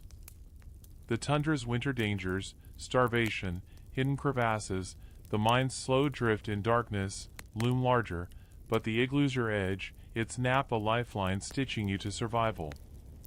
Illick shares a tale of a hunter lost to winter's dark, saved by a dream in an igloo nap, and you listen, the story warming you like the lamp. The cold probes, frosting your eyelashes, but the party's quiet signals keep you grounded. The caribou tracks deepen, a promise in the snow, and you're ready, the igloos rest a pulse against the dark, each nap a knot in the thread of endurance, one starlit dome at a time. You're weaving through the Arctic tundra, the snow a soft crunch under your sealskin boots, the wind a sharp whisper curling around your parka as the faint glow of a trading camp flickers on the horizon like a distant promise. The Sabura's bustling markets feel like a half-forgotten hum, remember that dolphin fountains chatter, but this icy expanse pulls you into its quiet pulse, each step a steady beat against the cold's relentless rhythm. You're a young Inuit hunter, knit tight into Canik's hunting party, their shared igloo naps a spark that keeps you sharp through the tundra's grind, remember those starlit rests? Now you're visiting a trading camp, where igloos host naps and exchanges alike, a hub of goods and stories that bind scattered Inuit bands in the frozen vastness. The tundra's a wide, whispering plain, its snowfields shimmering under a sky pale as a seal's flank, the sun a low ember casting shadows that stretch like long fingers across the ice. Your fingers, wrapped in caribou mitts, flex around a bundle of dried fish, your trade goods, its weight a reminder of Canik's lessons on value, remember that raw seal meal? The camp's a cluster of igloos, their domes glowing faintly with lamplight, sled dogs barking as hunters from distant bands barter furs, bow and tools, and seal blubber. By the first millennium CE, Inuit trading camps were vital hubs, a mainstream fact of their interconnected survival, where igloos served as temporary homes for rest and exchange during brief gatherings. Canik nods toward a large igloo, saying, "Trade sharp, nap sharper." You're stepping into the camp, the air thick with the scent of burning oil and smoked meat, voices mingling like a Sabura market's din, remember that olive vendors call? Hunters haggle over walrus ivory and caribou hides, their laughter cutting the cold. Canik's brother Illick trades a bow and harpoon for a sealskin rope, his grin wide, and you offer your fish, earning a stone knife with a carved handle. A quirky custom catches your eye. Some traders toss a snowflake into the igloo's lamp before napping, claiming it seals the deal with good fortune. You try it, joking to yourself you toss a Sabura coin instead, remember Livia's charm, and Illick chuckles, saying snow's cheaper than luck. The trading igloo's larger, its walls thick to hold warmth for crowds, and you crawl inside, the air heavy with the group's heat, lamps flickering like tiny stars. You spread a hide, sinking into its softness, and nap with the traders, brief but deep, maybe 30 minutes, the colds bite a distant hum as voices fade. Historians still argue whether trading camps were primarily for goods or social bonds, with some saying they spread tools and skills, while others claim they strengthen alliances through shared rest. You wake refreshed, the nap's clarity sharpening your haggling wit, the igloo's warmth a quiet bond among strangers turned kin. Canik's bartering outside, swapping stories with a hunter from another band, their tales of hunts weaving trust. You're learning the camp's rhythm, trade, nap, connect, the igloo a haven for both rest and exchange. You offer your knife for a sealskin pouch, but fumble the trade, undervaluing it, and Canik snaps, eyes open, or you lose. You grin, joking you'd rather lose in a Sabura deal, remember that bad olive bargain, and he shakes his head, muttering about green traders.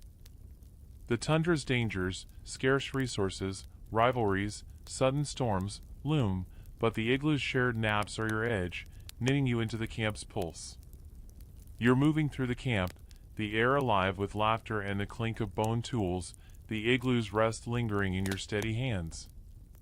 A trader shares a tale of a storm survived by a shared nap, and you listen, feeling the camp's web, goods and stories traded as freely as breath. The cold probes, but the igloo's warmth and the camp's chatter push it back.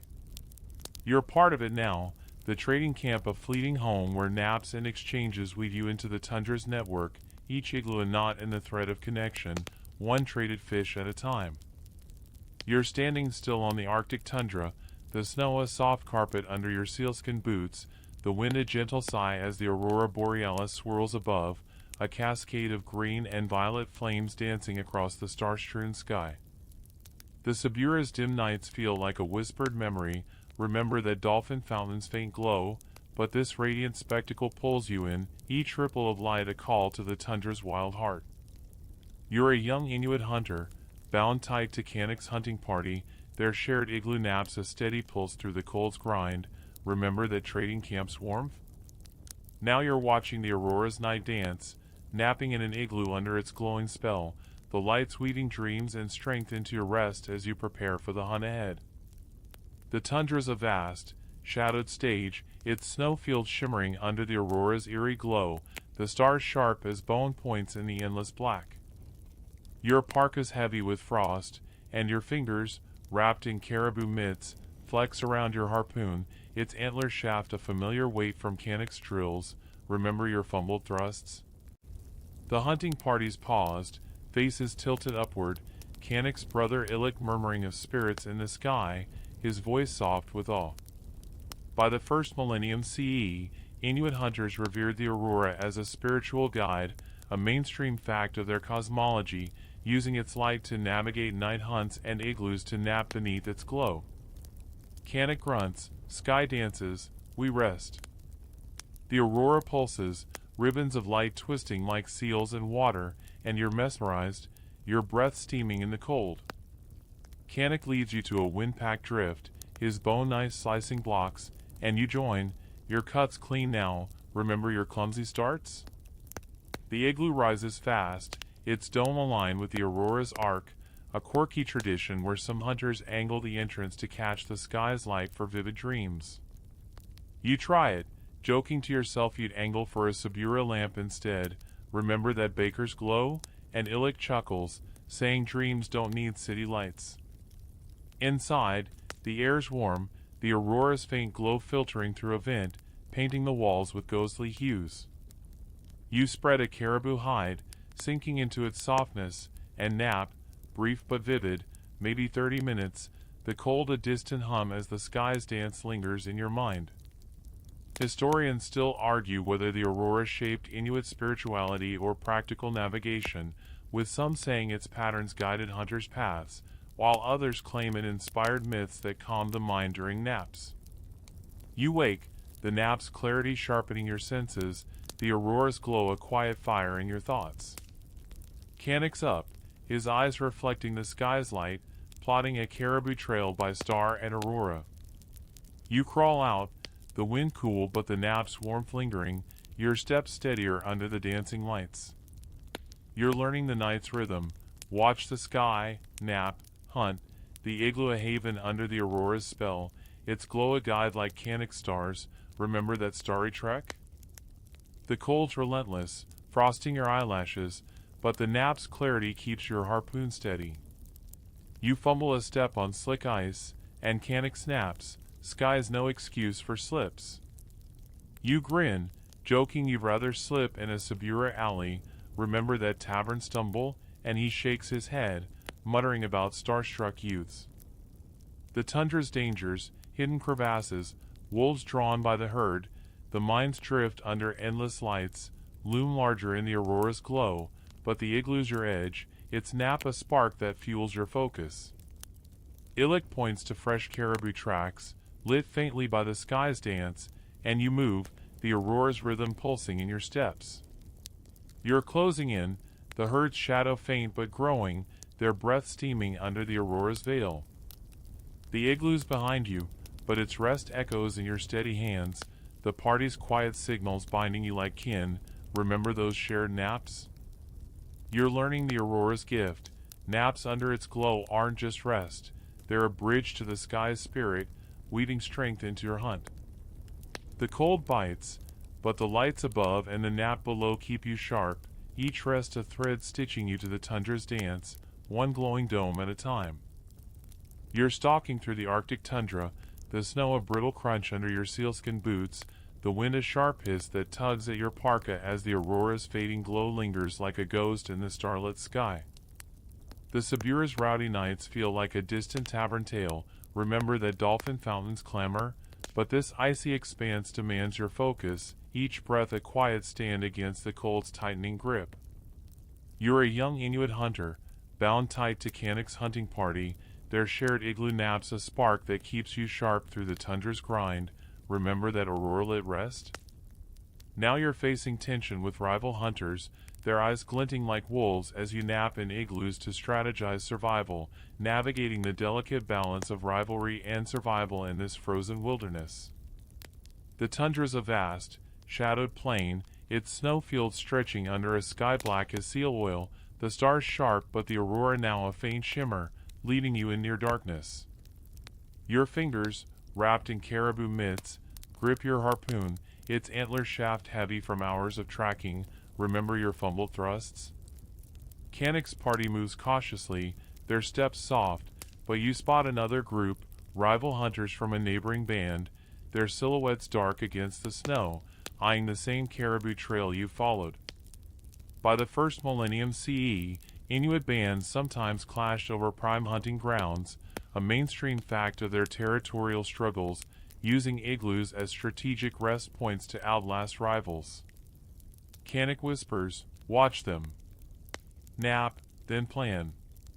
The air's tense, the rivals' voices low but sharp, their leaders gaze meeting Kanaks with a challenge.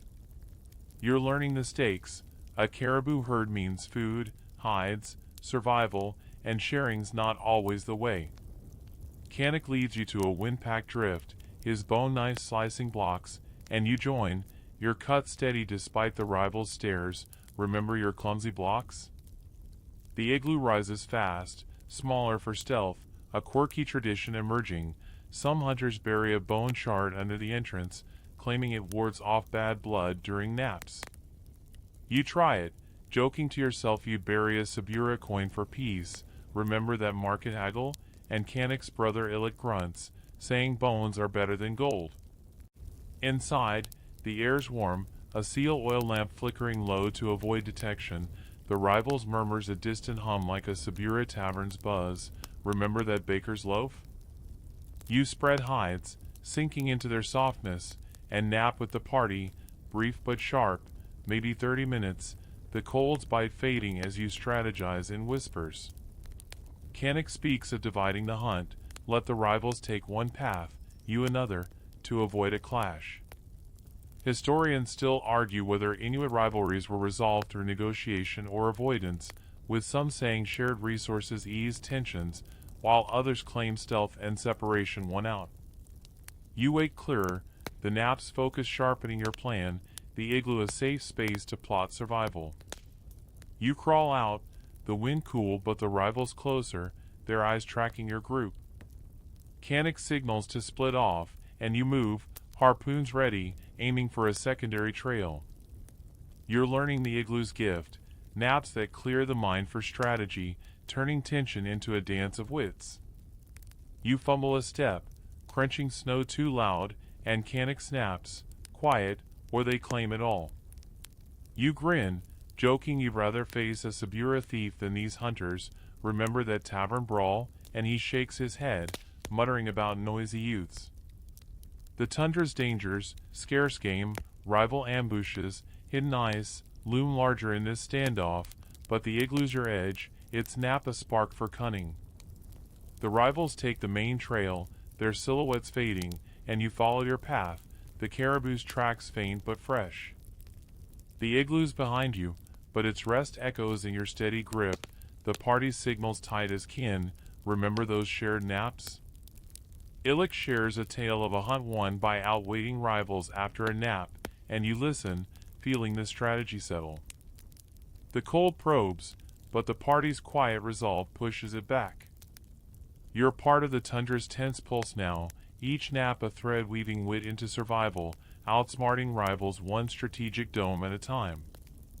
You're crouched on the Arctic tundra, the ice beneath you a cold mirror reflecting the faint starlight, the wind a soft hum as your breath steams in the crisp air, your parka dusted with frost from hours of waiting. The Sabura's noisy markets feel like a distant dream, remember that dolphin fountains gurgle, but this frozen stillness holds you tight, each moment a test of patience against the tundra's quiet cruelty. You're a young Inuit hunter, woven into Kanak's hunting party, their shared igloo naps a spark that keeps you sharp through the grind, remember that rival standoff? Now you're fishing through ice holes, your harpoon poised over a dark circle, using igloo naps to recharge during the long, silent waits that stretch like the tundra itself.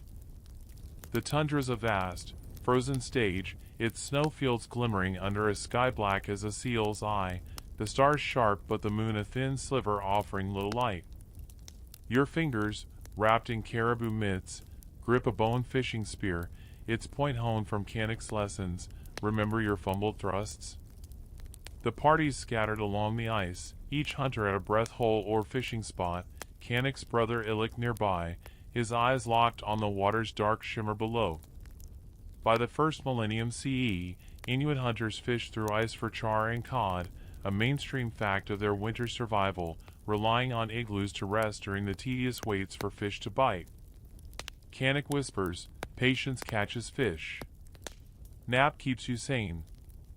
The wait's grueling, your legs cramping as you kneel, the cold seeping through your sealskin boots, your stomach growling since a scrap of dried seal at dawn, remember that tangy chew?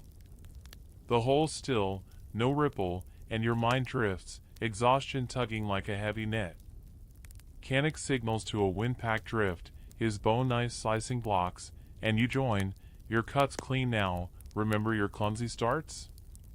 The igloo rises fast, small for quick rests, a quirky tradition surfacing. Some hunters drip seal oil into the snow before napping, claiming it calls fish to the hole. You try it, joking to yourself you drip Sabura wine instead, remember that tavern pour, and Illick chuckles, saying oil's better than wishes. Inside, the air's warm, a single lamp flickering low, its smoky scent grounding you like a Sabura brazier, remember that baker's fire? You spread a caribou hide, sinking into its softness, and nap, brief but deep, maybe 20 minutes, the cold's bite fading as the wait's weight lifts. Historians still argue whether ice fishing naps were for endurance or mental clarity, with some saying they preserved strength for long vigils, while others claim they kept hunters from losing focus in the numbing monotony. You wake sharper, the hole's dark surface clearer, your spear steadier in your grip.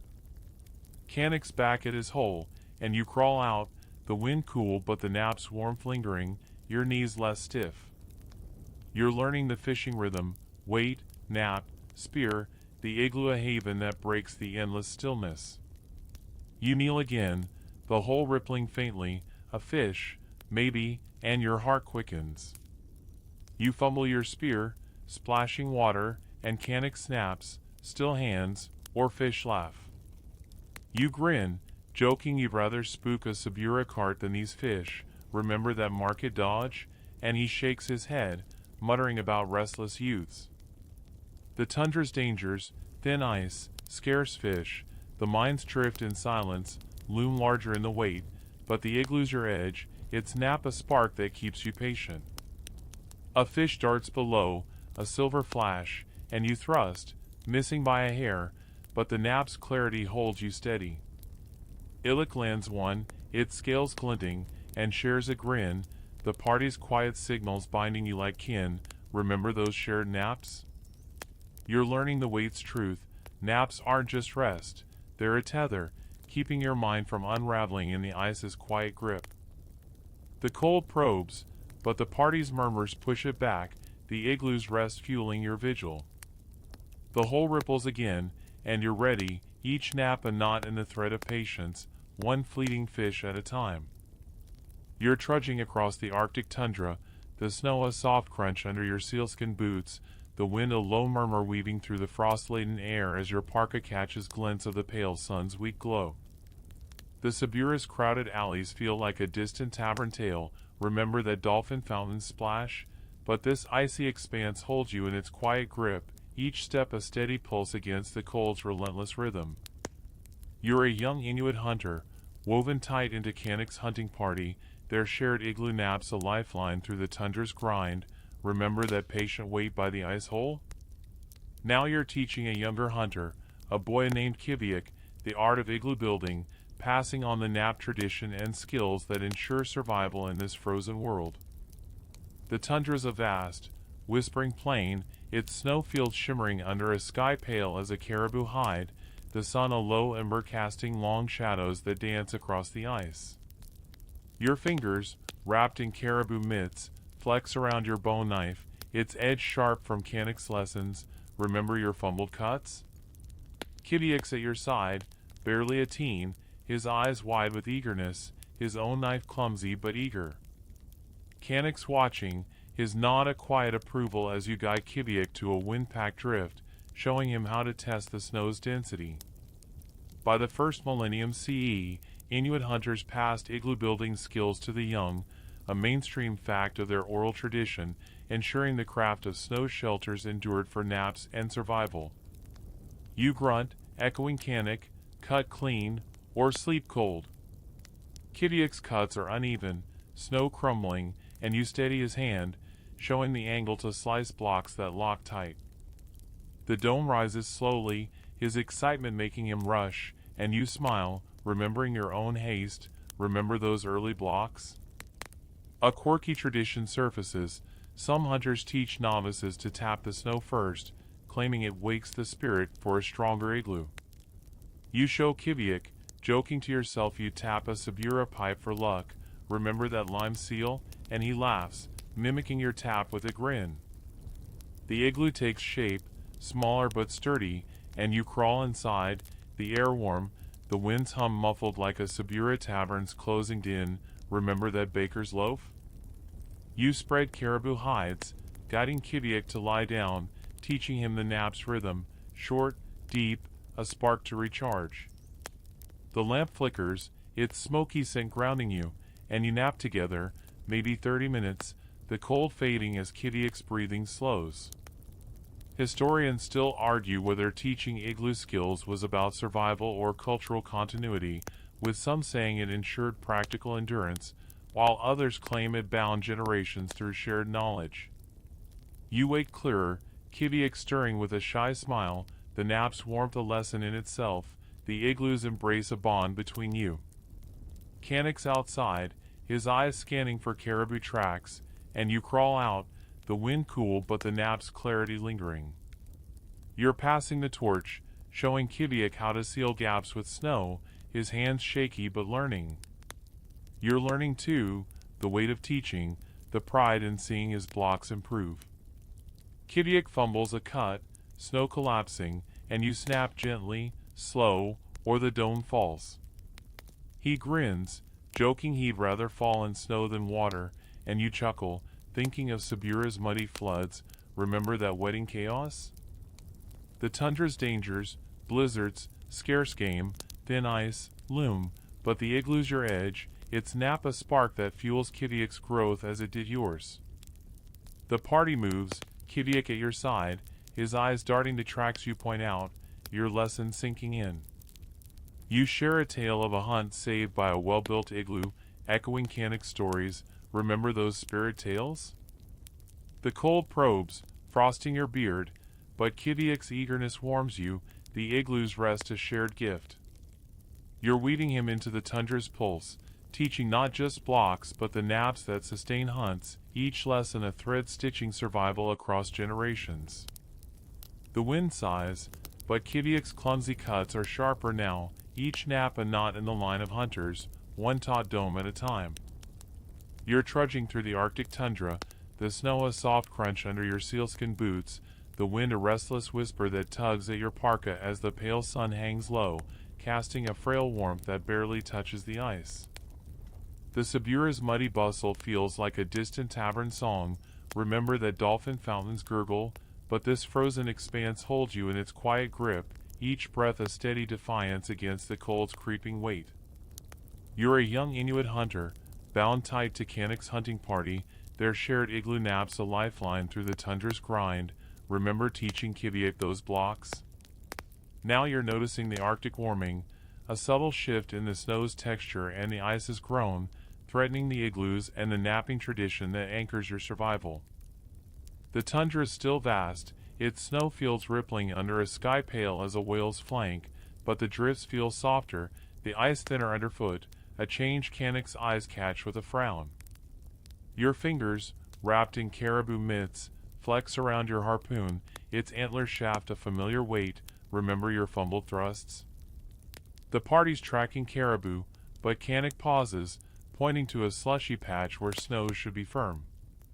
Ice weakens, he mutters, his voice heavy. By the first millennium CE, Inuit adapted to seasonal shifts, a mainstream fact of their resilience, but modern historians note early Arctic warming, subtle then, altered snow quality, challenging igloo building. You're learning the signs, softer snow, trickier to cut, and rivers flowing too early. You stop at a drift, hoping it's dense enough, and cut blocks with Kanak, your knife slicing carefully. Remember Kiviak's clumsy cuts? The snow is wetter, crumbling at the edges, and the dome rises slower, its walls less sturdy. A quirky habit emerges. Some hunters sprinkle ash from seal oil lamps on the snow, claiming it binds the slush for stronger blocks. You try it, joking to yourself you'd use Sabura dust instead. Remember that muddy wedding? And Kanak's brother Illit grunts, saying ash is all they've got. Inside, the air's warm but damp, the lamps flicker dimmer on wetter walls, and you nap, brief but uneasy, maybe 20 minutes. The cold's bite softer but the igloo's stability shakier. Historians still argue whether early Arctic warming was natural or influenced by human activity, with some saying volcanic ash shifted climates, while others claim ocean currents drove the thaw. You wake, the nap's clarity tinged with worry, the igloo's walls glistening with a faint melt. Kanak's up, testing the dome's strength, his face grim as he notes the snow's weakness. You're learning the thaw's threat. Softer snow means weaker igloos, risking naps and shelter when you need them most. You crawl out, the wind warmer but unsettling, the nap's warmth fleeting as the tundra shifts. Remember that Sabura floods chaos? The party moves, caribou tracks faint in the softening snow, and you're cautious, probing for thin ice with your harpoon. The cold's still there, frosting your beard, but the thaw's signs, slushy drifts, cracking ice, unsettle you more. You fumble a block, too wet to hold, and Kanak snaps, cut firm, or sleep in mush. You grin, joking you'd rather sleep in Sabura mud. Remember that insula leak? And he shakes his head, muttering about changing utes. The tundra's dangers, thinning ice, scarcer game, collapsing igloos, loom larger with the warming, but the nap's brief spark keeps you sharp, pushing you to adapt. Kanak shares a tale of a hunt lost to early thaws, igloos crumbling mid-nap, and you listen, feeling the weight of change. The tracks lead to a river, its ice suspiciously thin, and you skirt it, the party signals tight as kin. Remember those shared naps?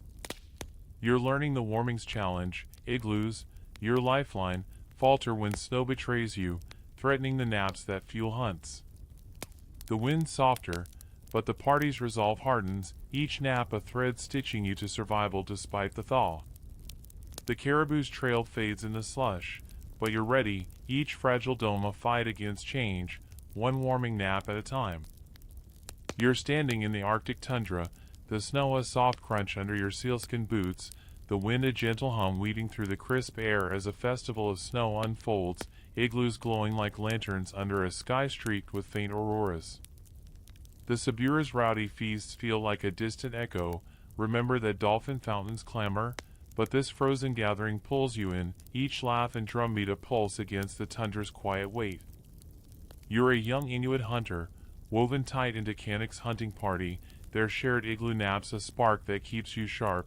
Remember that warming thaws threat? Now you're joining a festival, where igloos host naps and communal stories, a vibrant weave of celebration and rest that binds the community in the Arctic's icy embrace. The tundra's a festive stage, its snowfields shimmering under a sky pale as a seal's flank, the aurora's faint ribbons dancing like spirits overhead. Your parka's dusted with frost, and your fingers, wrapped in caribou mitts, flex around a carved bone drumstick, a gift from Kanak's brother Illik for the festival. Remember your fumbled harpoon? The camp's alive with igloos, their domes lit by seal oil lamps, hunters and families from scattered bands gathered, their voices rising in songs and laughter. By the first millennium CE, Inuit festivals marked seasonal gatherings, a mainstream fact of their social life, using igloos for rest and storytelling to strengthen bonds during rare reunions. Kanak grins, sing loud, nap soft. The festival's a whirl of activity, drummers pound rhythms, children race in snow games, and elders share tales of hunts and spirits. You join a circle, beating your drumstick clumsily, the sound mingling with the scent of smoked fish, reminds you of a Sabura feast, minus the olives, right? A quirky tradition catches your eye. Some hunters carve snow spirals outside igloos, claiming they spin dreams for festival naps. You try it, joking to yourself you'd carve a Sabura swirl instead. Remember that baker's dough? And Illik laughs, saying spirals keep spirits dancing. You help build a festival igloo, larger for the crowd, your knife slicing blocks clean now. Remember your early fumbles? And crawl inside, the air warm with communal heat, lamps flickering like tiny stars. Inside, stories flow. An elder speaks of a great hunt, her voice weaving Sedna's myths into the lamp's glow. Remember those spirit tales? You spread hides, sinking into their softness, and nap with the group, brief but deep, maybe 40 minutes, the cold's bite fading as laughter hums. Historians still argue whether Inuit festivals were for celebration or survival, with some saying they reinforced social ties, while others claim they shared resources in lean times. You wake to a new tale, the nap's clarity sharpening the elder's words, the igloo's warmth a bond that ties you to the festival's heart. The crowd spills out, the wind cool but the nap's warmth lingering, your drumstick tapping a rhythm as you join a dance. You're learning the festival's rhythm, sing, nap, share, the igloo a haven for rest and stories that knit the community tight. You fumble a beat, and Kanak snaps, drum steady, or spirits sleep. You grin, joking you'd rather drum a Sabura tune. Remember that tavern song? And he shakes his head, muttering about festive youths. The tundra's dangers, scarce game, isolation, sudden storms, fade in the festival's glow, but the igloo's your edge, its nap a spark that fuels the celebration. An elder pulls you into a story circle, her tale of a storm survived by a shared igloo nap echoing Kanak's lessons. Remember that blizzards strike? The cold probes, but the festival's warmth, songs, dances, shared fish, pushes it back. You're part of it now, the igloo's rest a thread weaving you into the community's pulse, each nap a knot in the fabric of celebration. The aurora pulses above, and you're ready, the festival's stories and naps fueling your spirit, one glowing dome at a time. You're settled in the Arctic tundra, the snow a gentle crunch under your sealskin boots, the wind a soft whisper curling around the igloo's walls as a seal oil lamp casts a warm, flickering glow within. The Sabura's noisy nights feel like a distant hum. Remember that dolphin fountains splash? But this icy stillness wraps you tight, each breath a quiet thread weaving you into the tundra's ancient rhythm. You're a young Inuit hunter, bound close to Kanak's hunting party, their shared igloo naps a lifeline through the cold's grind. Remember that festival's vibrant pulse? Now you're listening to an elder's tales, napping in an igloo as her stories of hunts and spirits unfold, their wisdom sinking deep into the snow's embrace, guiding you through the Arctic's timeless lessons. The tundra's a vast, silent canvas, its snowfields shimmering under a sky dark as a seal's eye, the stars sharp and the aurora a faint ripple overhead. Your parka's dusted with frost, and your fingers, free from mitts, warm near the lamp's flame, its smoky scent mingling with the memory of festival fish. Remember that smoky tang? Canix led you to a quiet igloo, where an elder, Nuna, sits, her face lined like cracked ice, her voice steady as she spins tales for the hunting party. By the first millennium CE, Inuit elders passed oral histories in igloos, a mainstream fact of their culture, using storytelling during naps to preserve knowledge and guide younger hunters. Canik nods, saying, "Listen deep, nap deeper."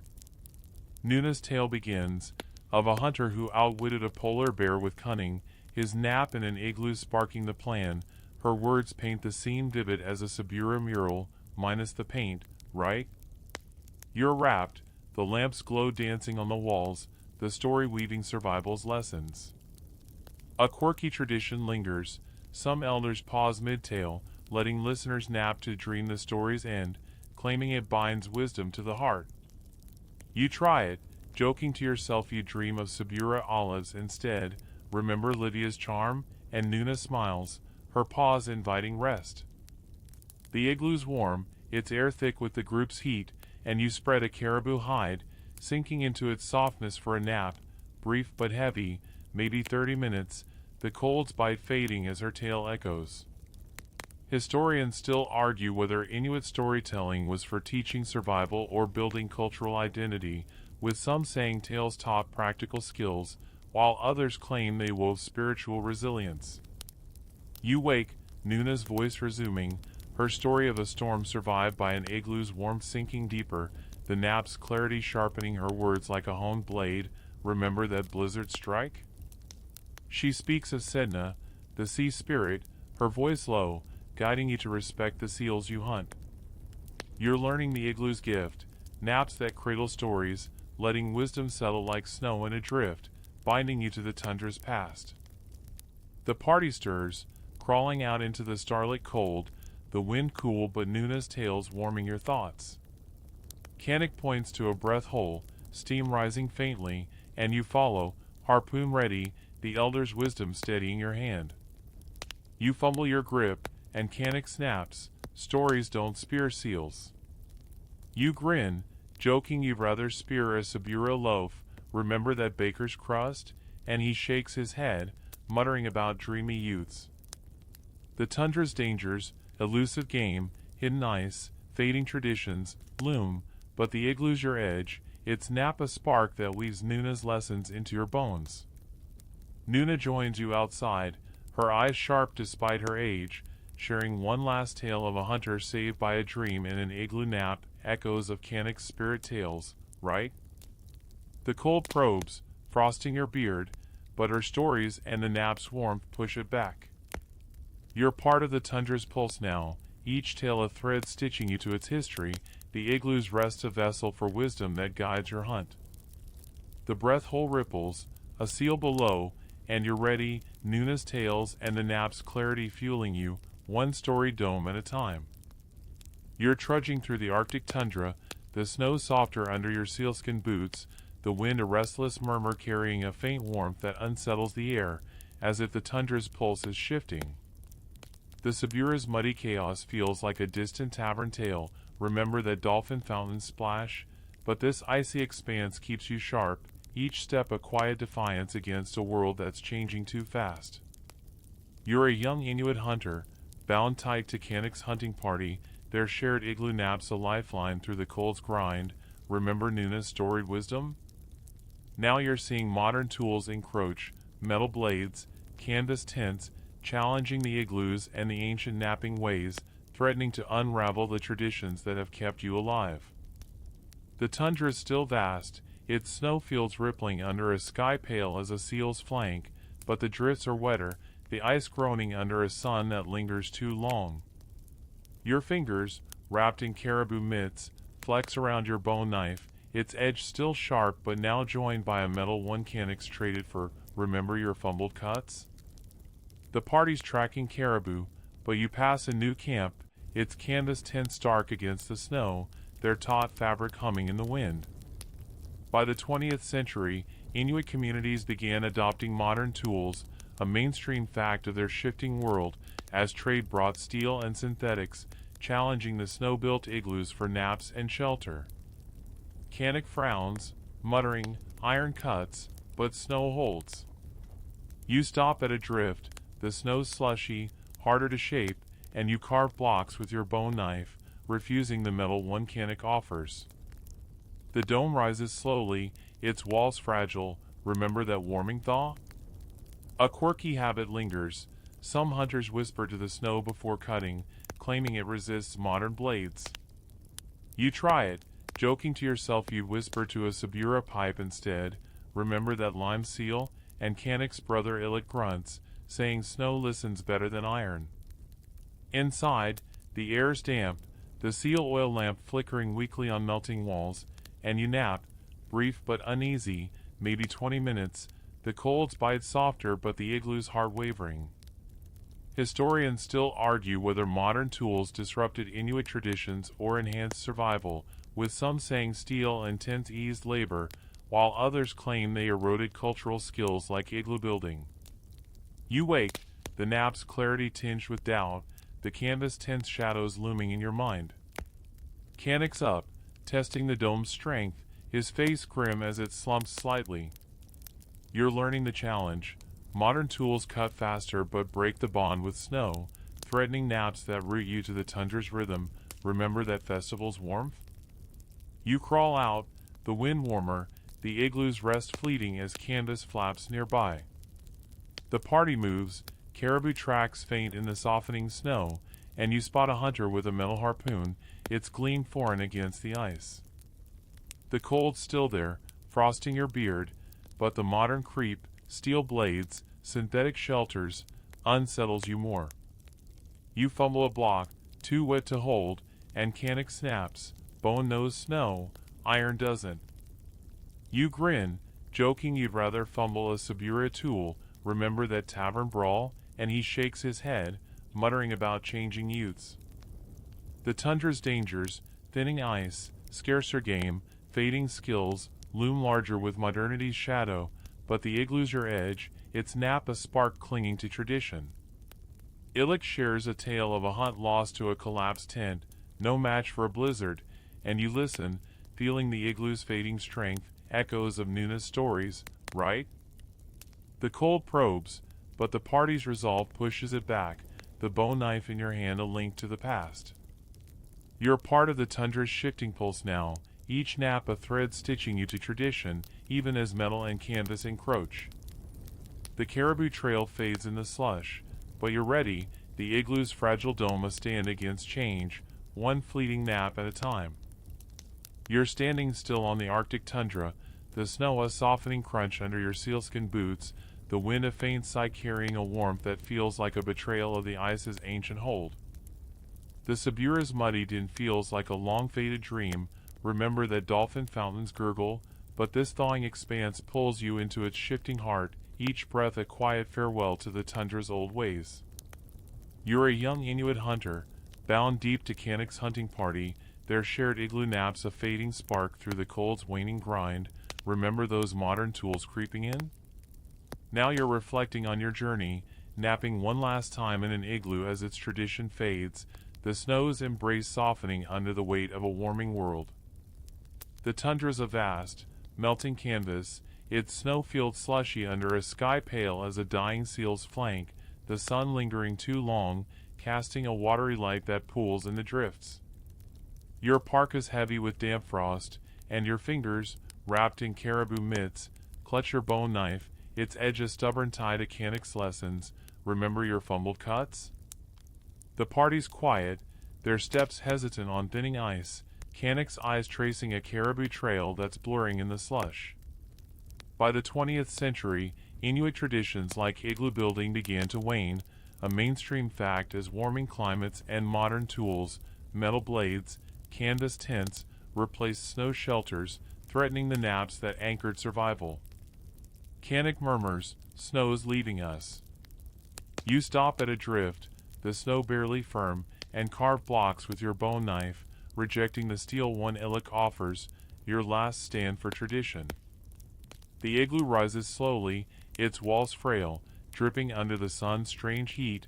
Remember that sturdy dome's warmth? A quirky ritual lingers. Some hunters sing softly to the snow before napping, claiming it holds the old ways in the dome. You hum, joking to yourself you'd sing a Sabura tavern tune. Remember that drunken chorus? And Canik's brother Illik nods, his eyes heavy with the same loss.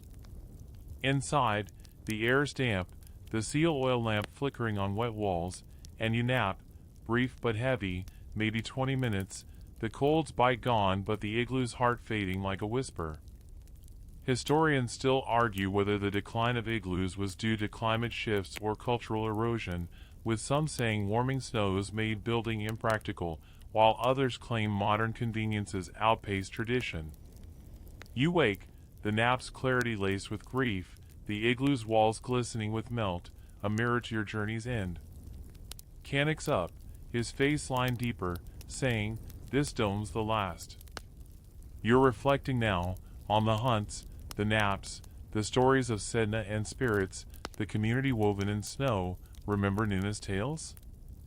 The igloo's been your shield, its naps stitching you to the tundra's pulse, but the world's changing, canvas tents rising where snow once stood. You crawl out, the wind warm and wrong, the nap's fleeting warmth a ghost in your bones. The caribou trail's nearly gone, swallowed by slush, and you move, harpoon heavy with memory. You fumble a step on slick ice, and Canik snaps, hold the past, not the mud. You grin, joking you'd rather slip in Sabura's alleys, remember that tavern brawl, and he shakes his head, muttering about fading youths. The tundra's dangers, thinning ice, vanishing game, lost traditions, loom larger in the thaw, but this last igloo's your edge, its nap a final spark of the old ways. Illik shares a tale of a hunter who napped in the last igloo of his band, dreaming of snow that never melted, echoes of your journey, right? The cold's faint now, but the party's silence carries the weight of loss. You're part of the tundra's fading pulse, each nap a thread unraveling as the ice softens. The trail's gone, but you stand, reflecting on the domes that sheltered you, the naps that sharpened you, the stories that bound you. The igloo's behind you, melting, but its legacy lingers, a final nap tying you to a world slipping away, one fragile dome at a time.